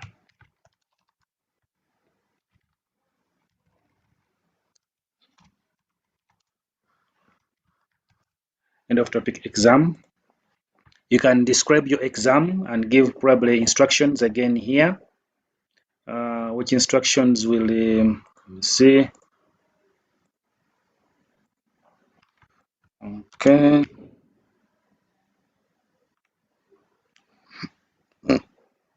It's from 9 a.m. up to 10:30.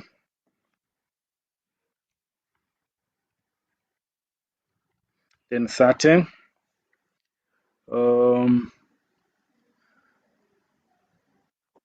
Okay.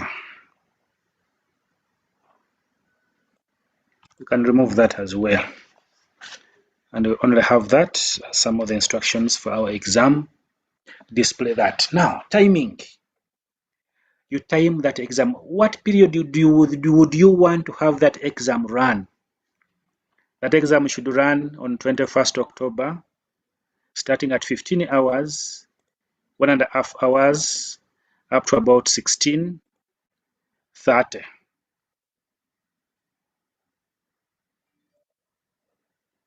Maybe, assuming. Or you can even extend this to about 18:30. But now here, this is very important. You enable how many minutes would you want that exam to run? 60 minutes, that is 1 hour. 90 minutes, that is 1.5 hours. So the moment you put 90, that means that exam will not exceed 90 minutes. You have days and so on and so forth, depending on what you want, but I'm choosing minutes. Then you come to what happens when that time has expired for the student. There are several options here. One, the attempts will be submitted automatically by the system. And this is what some people use. The second one says you're given a grace period and only attempt the questions that are open. Once you've finished attempting them, then you can submit. And then the third one, attempts must be submitted before the time expires or they are not counted. That means if you don't submit before time elapses, then they will not have attempted the exam. Usually when I'm setting up this kind of exam, I prefer the first one to be on a safer side. Now when it comes to grading, how do you want to grade? Grading category is uncategorized.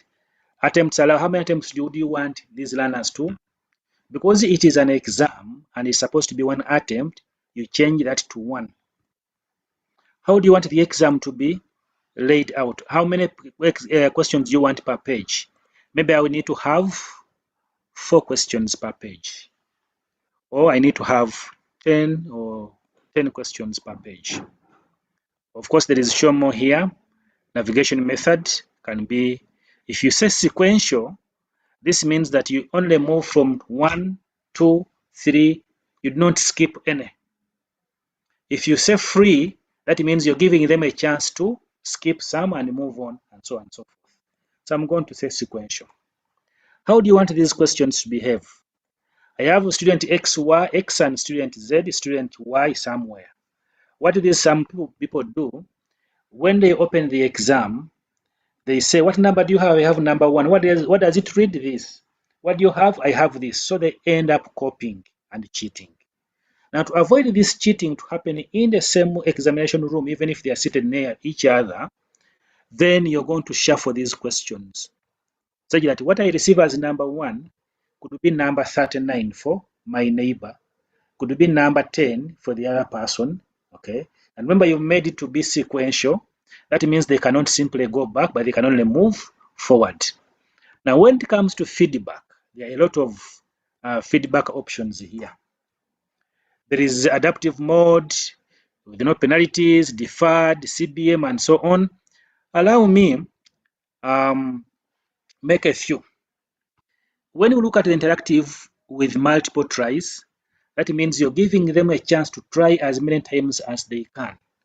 And once they come to the last time, then the system will add up everything and probably give them feedback. The other than with the immediate feedback with the CBM, that means as soon as XY finishes an exam, they should be able to see how many marks they have gotten and where they have gone wrong or where they have gone right. Now, CBM refers to competence-based marking. To what level do you think this is right? You say XYZ is this. XY A B C D. Which option? 2 or option B.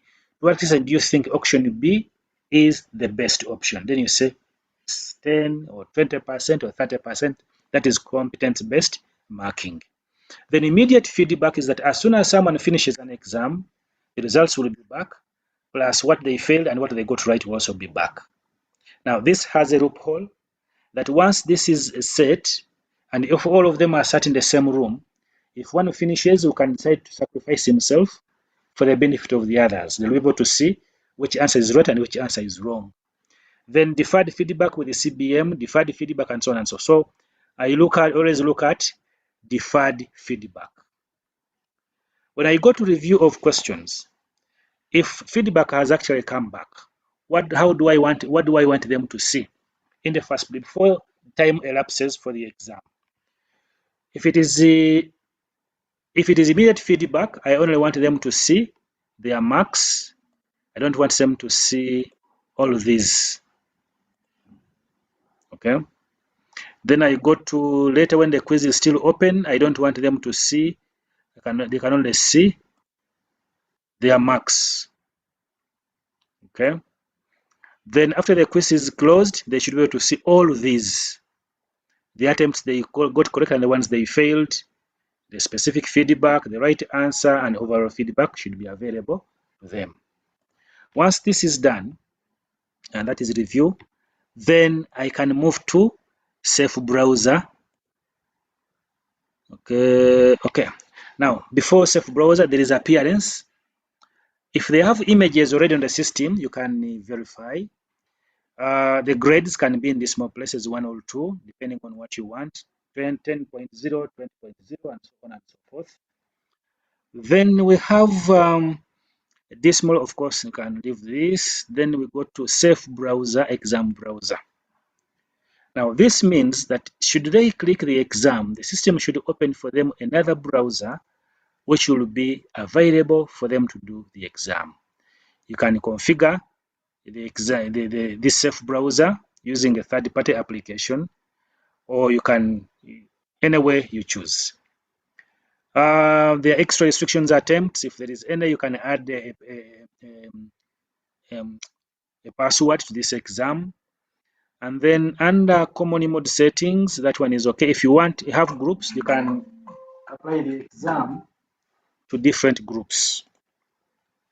Now, the last one is an restricted access. When do you want the exam to open and when do you want it to close? The same things we did when we were setting up open book exam is what we can also do here. And once we are done, we save and return course. Step number 1 is done. Step number 2 is for us to go ahead and add the questions now to our exam.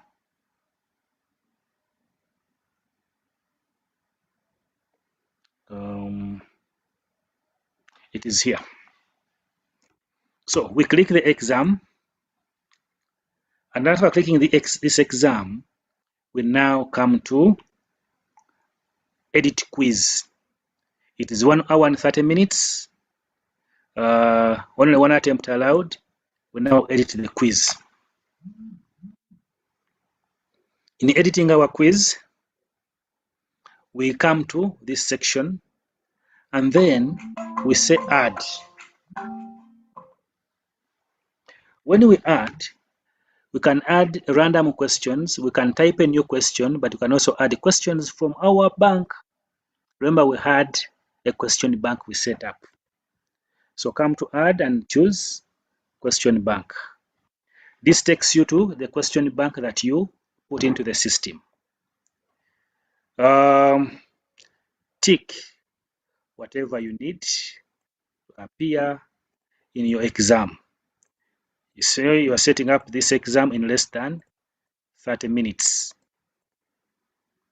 And once you're done, okay, once you're done, then you can say show all the 40 such that you can easily pick through.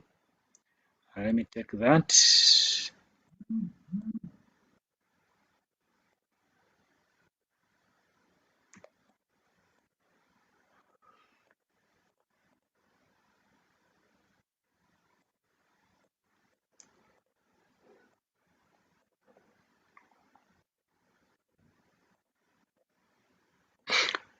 Okay, so if that is what you have, then you add selected quiz questions to the quiz.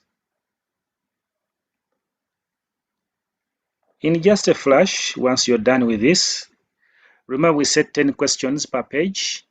That's why it has been able to add 10, 10, 10, 10, 10, 10. If you think this will be too scary, you can move this down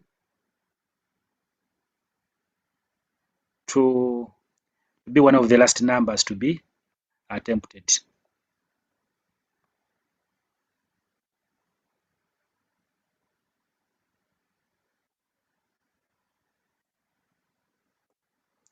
Okay, so it will be one of the last numbers to be attempted. And once that is done, then you can save. So what is the maximum grade? It should be 100. Then you save.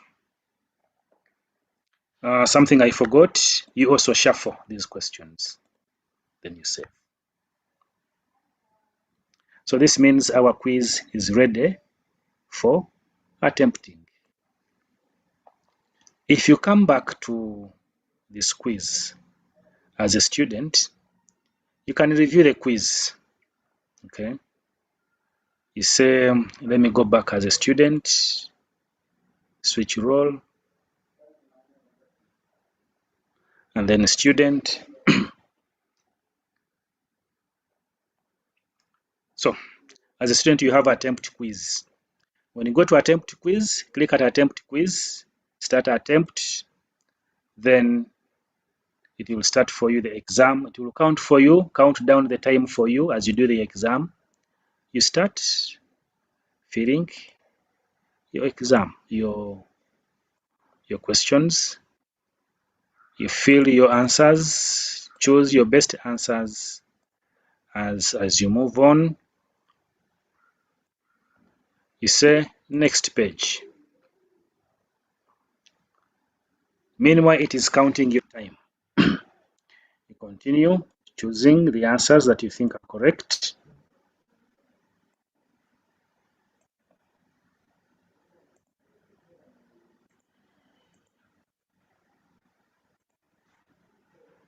Now we have in about final words defined. So here you can start typing your text as you want it to be. You type it very well, you format it very well. Then you move on. Next page.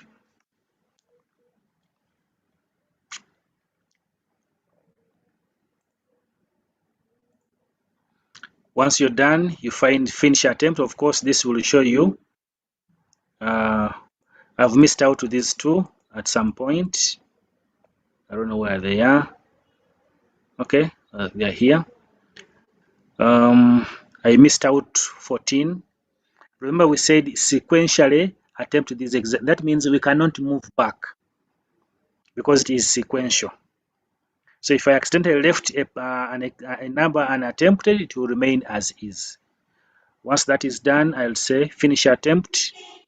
It will confirm to me that if I really want to finish the attempt, and if that is what I want to do, of course, I tell you this is not yet answered, I'll simply go ahead and submit all, submit to confirm, and within no time, I should have my feedback.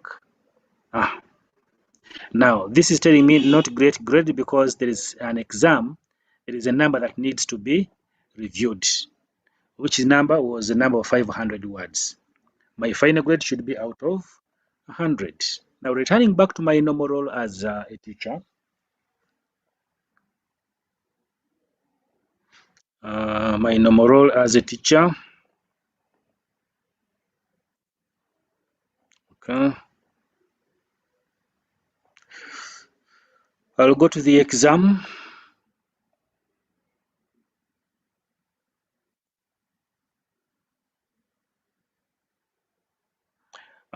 If I want to mark, okay, that is that.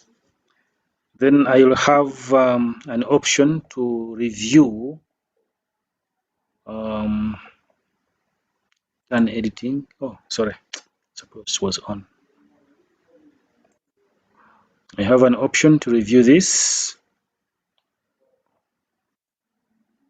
Under course management, I will go to edit quiz settings, or I can see what people have been doing, and whatever they have been working on will be displayed here. For example, if I want to see responses, I'll go to responses. Then I'll be able to see who has been attempting the exam and how they've been doing the exam. If I say show report, then it will show me the report of who was doing an exam and what they did in that exam. Let me go to grades. So when I go to grades, I discover there is one attempt, and that attempt, okay, that attempt, good. Let me look for the attempt and see if I can name manual grading. Because of the number to be graded manually, this is the number that I need to grade manually. I open that number, I say grade, and then I'll be able to look through what they typed. So maybe this one, it was 1 mark, of course. I didn't set the marks for this. Let me see. Let me first set a mark for that. Okay, let me grade.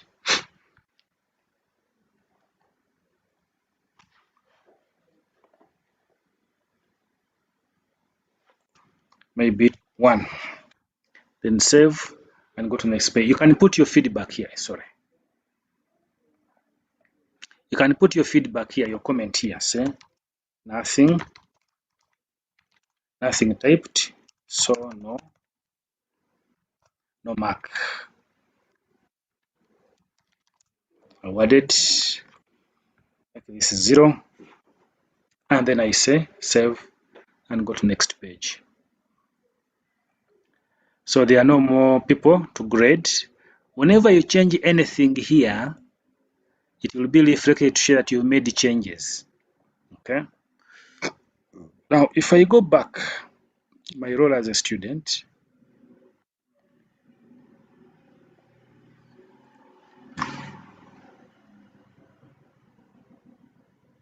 let me see if I will be able to see.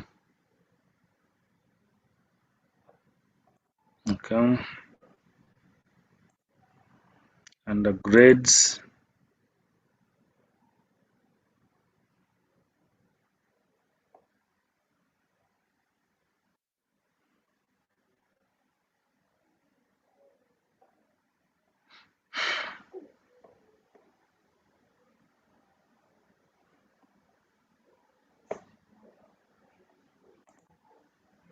Okay.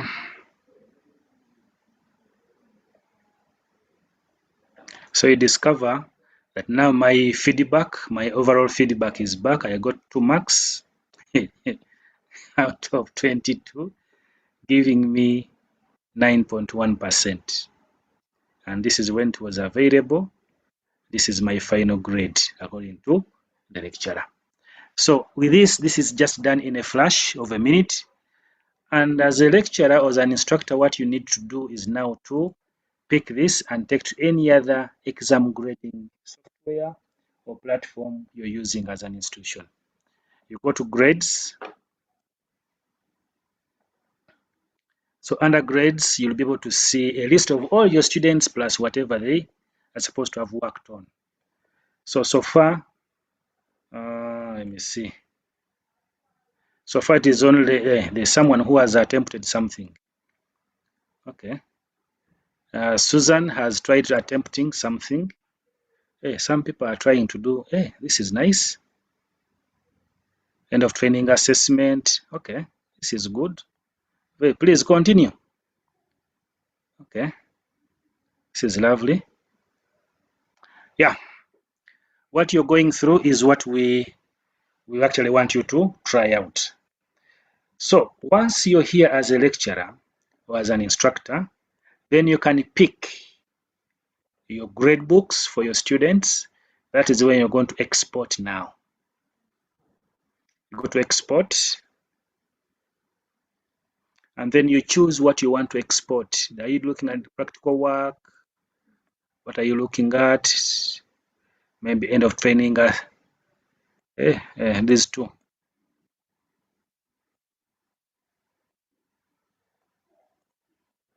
And then you say download. The system is going to give you an Excel sheet, or give you a CSV format, which is a part of a type of Excel that you're going to work with. Okay, so this is where it is. I can show you. That's the window. I save it, ELCD. Okay, once it is done, I can open it and show you what we have. Okay, so this is our report. We are looking at the different people plus their details and so on. Then somewhere down, semi-topic exam, we'll be able to see what people are doing. Okay. Any question, members? And this you can take to any other exam or results management system to further process your results. Any question, friends? The grades are on the score. Okay. Sorry? The grades I didn't see on the Excel. The one that you have downloaded. Or you want to see how they look like? No, I just show me where how you'll get the grades on the Excel. Okay. So assuming The one that you have just downloaded. oh, okay. Yes, the Excel one. So this is the Excel. This one? Yes, exactly. Okay, now because different systems capture things differently, we may say I don't want to see the institution, the ID number, and the department plus that. So you can hide this or take it off. Then you don't want to see when they last modified. Hide that. If you only want to see end of topic exam quiz, you also hide this. Then remain with only this. And this is what will be. The marks of each of these people will be put here. You'll be able to see the total mark for each of them. If, for example,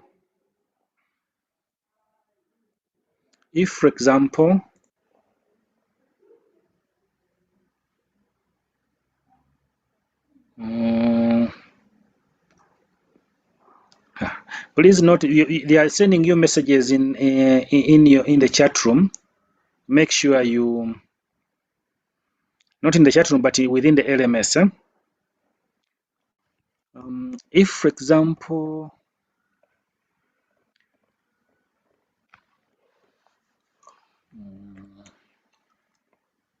course admin,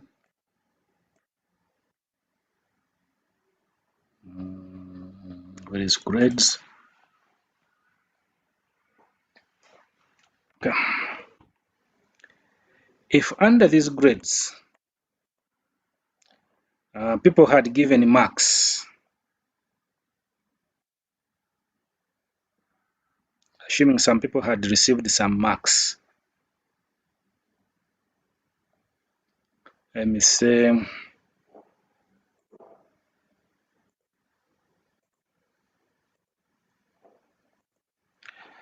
okay, let me say Joseph here.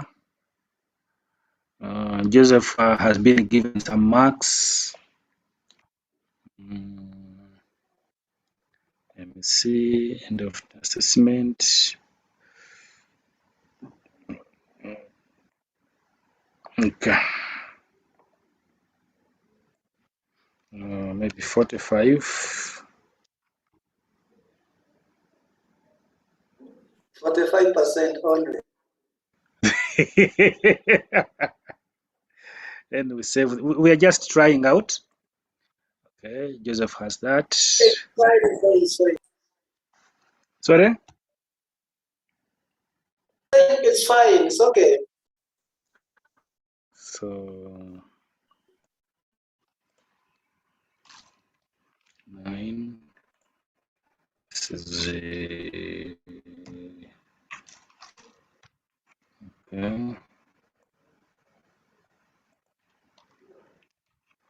Let me see.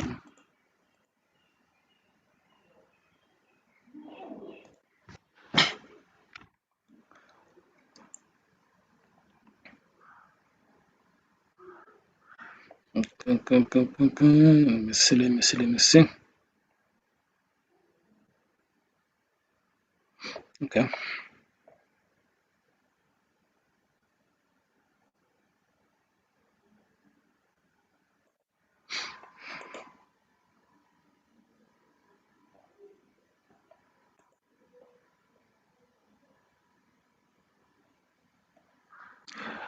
We had,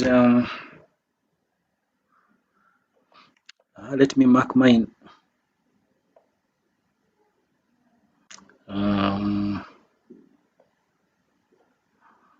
We had this.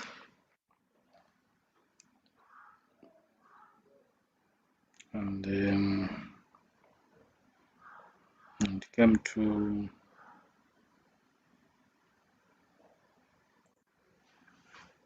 so.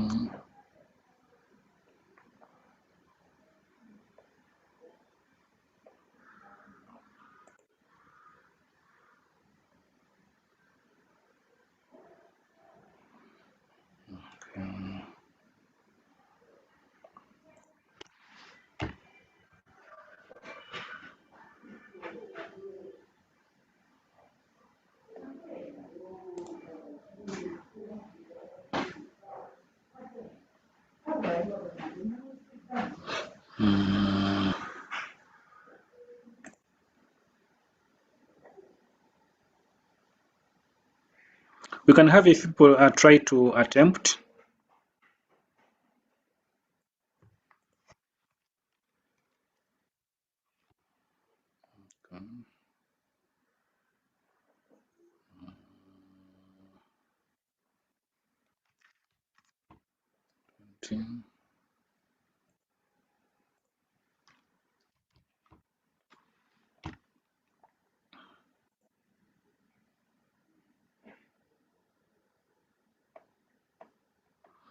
I need to make some changes somewhere.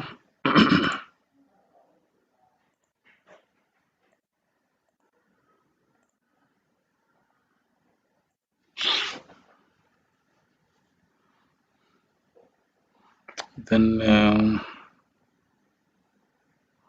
grade report.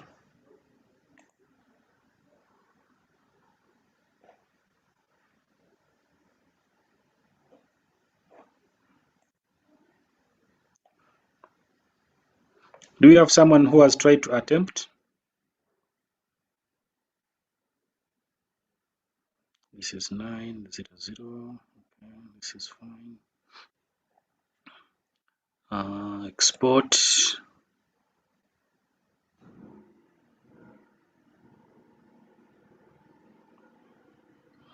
Let's take all grades.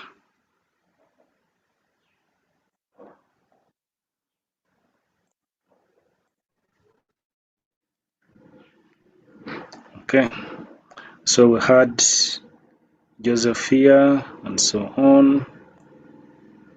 Assignment number 1.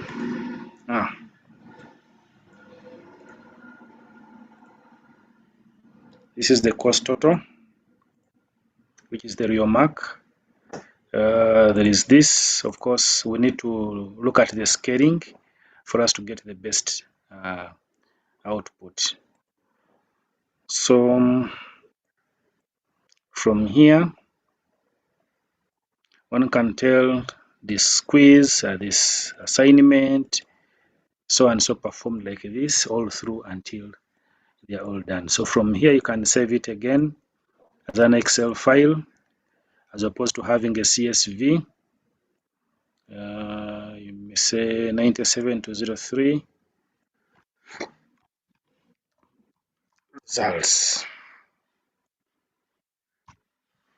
So then you save, good to go. So from here you can do further analysis of whatever is done under Excel. You can do your other statements of pass, retake, and so on, because everything is now with you. Any other question, friends? Yes, Prof. This Yes, is sir. Emmanuel. My question is about the fact that I think it was mentioned earlier on that when you are setting the question, for example, even if it's a take home or whichever one, you don't set questions giving time that you yourself, you can't finish within that time. True. Now, so when you are setting these kind of questions like this that we have just gone through, and knowing that when you start, it times you, it counts down. Would you then say that, assuming as a lecturer, you know, you can finish this test within, let's say, 15 minutes, and then you are giving it to the students, probably would you then consider and say maybe a student might have a device which is 4G, another person using a 3G device, or another person using 5G. So probably if it is 50 minutes you would use to complete, then probably you make room for such and say, I'm adding extra 10 minutes or 5 minutes for those differences, because the speed of the internet would also affect the timing of the person. Thank you. Yeah, true. It is very well advised that once you're setting up an exam, you put all of that into consideration. And that's why if you discovered where you put 1.5 hours, I end up putting 1 hour and 35 minutes, meaning I'm giving you an extra 5 minutes for those that may have issues. When it came to open the book, it was ending at 9 p.m., but I said 9:30 or 9:15. That means I'm giving you an allowance of 15 minutes for those who come in at the last hour, just in case they are there, to also be able to submit within that time, and they shouldn't be locked out of the system. It's acceptable. Okay. But also, I mentioned in the chat room when Prof was explaining that it is very important that institutions set up a help desk system where they will be able to deal with such queries and properly communicate to students that when you have a challenge, a technical challenge, please make a communication. Let the people know these are the numbers to call. This is the help desk for you to look at and then explain your issue. You'll be able to verify, and yes, you have the permission, sir. You'll be able to verify that yes, your claim is right. Someone may call you and tell you, in my state, I think you're from Nigeria. In my state, probably Abuja would not have power the whole day. But you very well know that you have a colleague in Abuja who is also there. He will tell, no, we have power. Then you'll discover that is a lame excuse. So people should be able to call in, let you know that, yes, I have such and such a problem. Using your means available, your discretion, you determine whether the complaint is genuine or it's not genuine. And if it's not genuine, then you make an appropriate action. If it is genuine, you can give in that extra allowance. Always when people are submitting, probably I did not mention, just allow me to go back a bit. For example, for the open book, if people are accessing, let me go back to my role. Okay. Turn on edit, sorry, not turn on editing. Excuse me.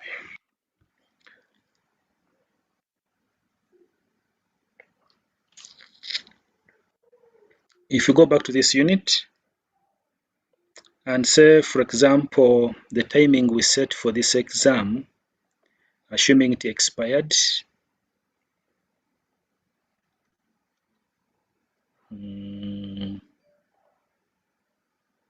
where is, okay.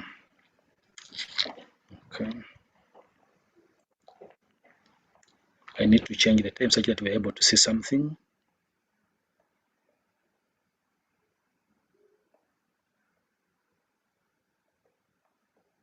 Where is the assessment?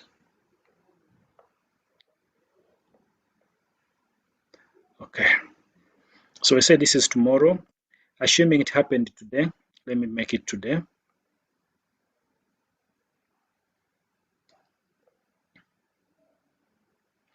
I make the timing into today, 21st. Everything today. Maybe at 16 hours, 16 sharp, 16 to say 15. Okay, this is great. Then I come down here. I can still make it 21st.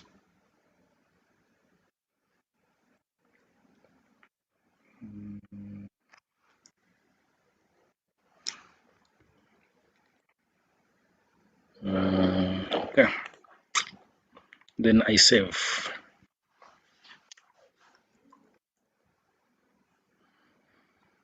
Okay, I'm making edits to this exam. Turn off editing.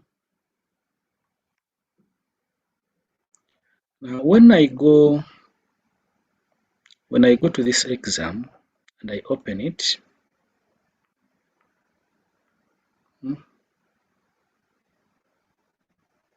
it tells me the assignment is due.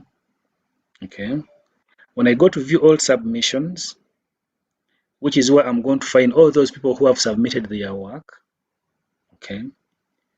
And you see it saying it is overdue by a certain number of minutes.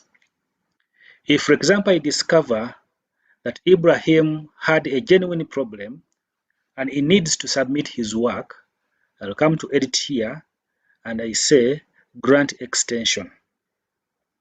So I can grant him as an individual an extension to submit his work.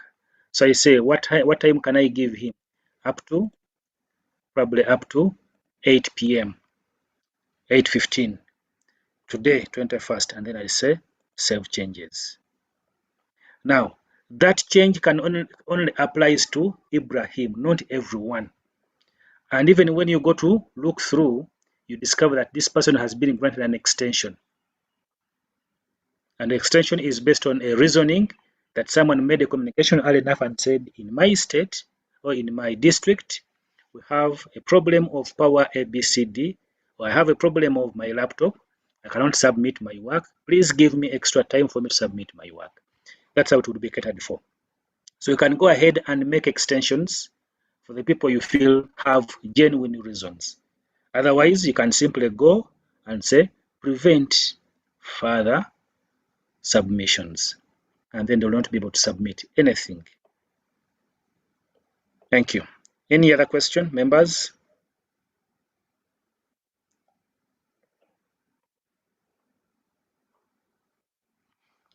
Lydia.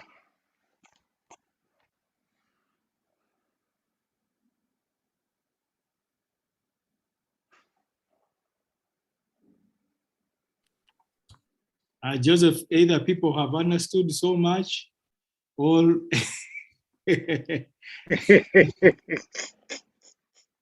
colleagues, do you have any question?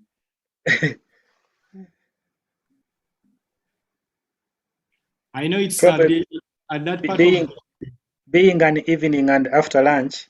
Yeah. Gabjer, your microphone is on. Do you have anything to say? I was just about to complete your statement. You have understood so much.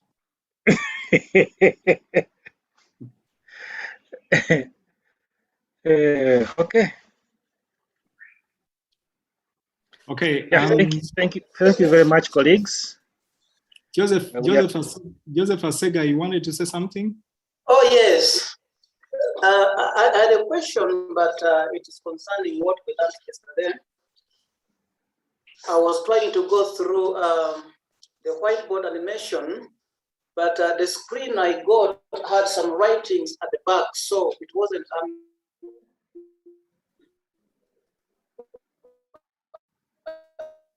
like an original version of the overcoming that. We didn't hear a big part of what you said. You were breaking. Okay. What I'm saying is this. For example, if you can just allow me share this. I was Please trying go to ahead. go through this work.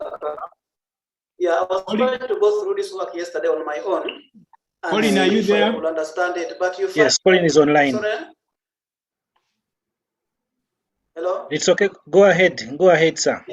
Yeah, so what I was saying is that if I run this slide, you see, it will give me a background that's not quite. You see, like a video scribe is trial version. So I was asking, how do I get a version that doesn't have that kind of writing in the background? Okay, Colin.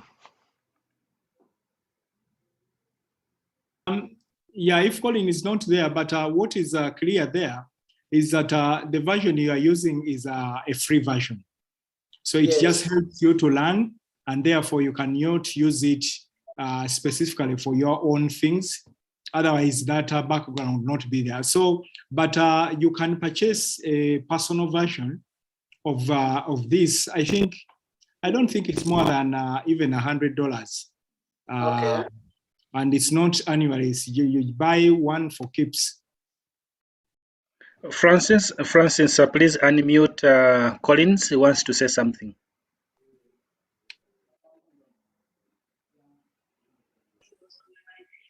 Hello? Please unmute Collins. No, we have not locked Collins. Collins just has to unmute himself because it is not locked. All right, thank you. Collins, over to you.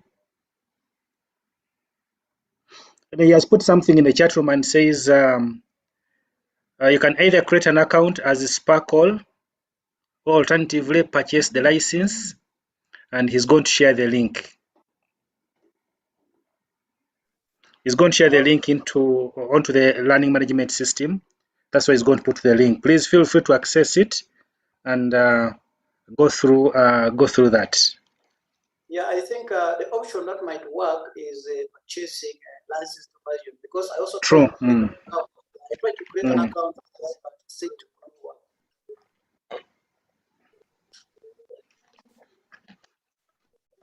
Good, boss. Okay. Thank you, sir. Any other question?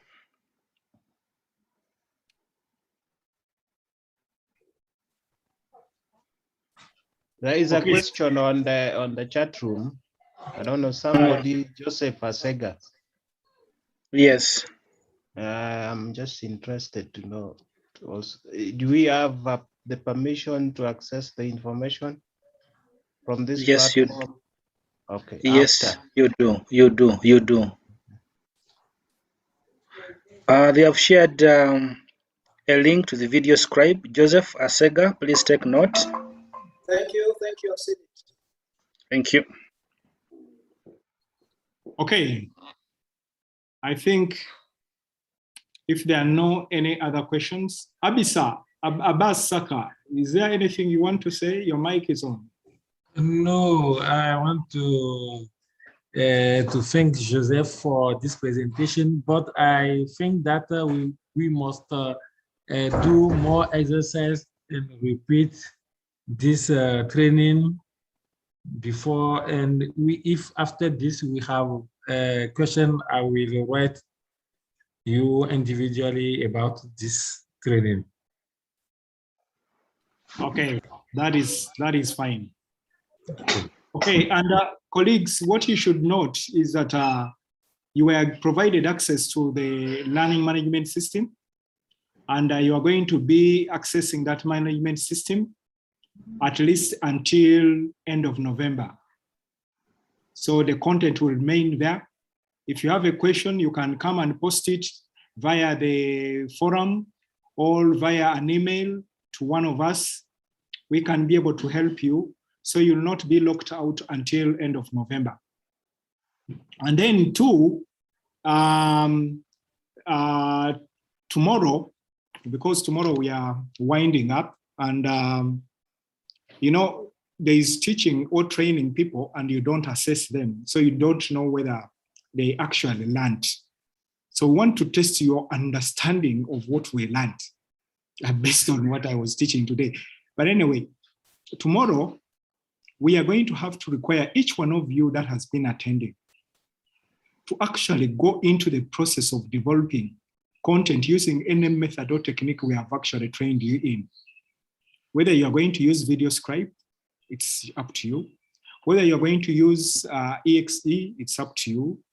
We shall require you to develop assessments, whether you're using hot potatoes, it's up to you. But what we want to know, have you really learned? Thereafter, we shall request people to present to us and show us what they did. We can be able to provide feedback for their own good going forward so that they can improve. And by the time they end November, they will have real content developed based on the training, their own content developed. Okay? So that's what we are going to really go through. So by saying that, I don't want any of you to run away and you don't come tomorrow because I've said this, it's an assessment to be done. Please stay around, come back, don't run away. Let's come and practice and show the skill we acquired. Okay? So in a nutshell, that's what we had to cover today. And if there's any housekeeping rules issues from Francis or David, probably you can raise them, or else we shall call it an afternoon of Thursday. Joseph, check the chat room, please. Yeah, there, I've checked. I see that. Yes, that is all for you, sir. Okay. I think the information that the question I asked, I think has been answered. The links that were sent to the chat room, I've copied them. Okay, that's great. That's great. Then hereafter I will see what I can do to my. All right, no worries. Thank you too, sir. Okay. Francis or David, anything to say? Or if there's nothing to say, then we can close the training for today.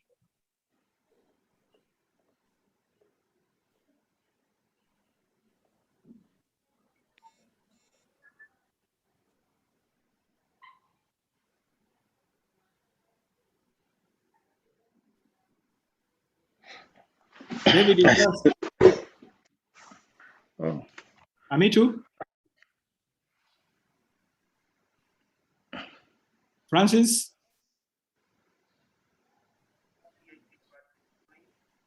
Yes, Prof.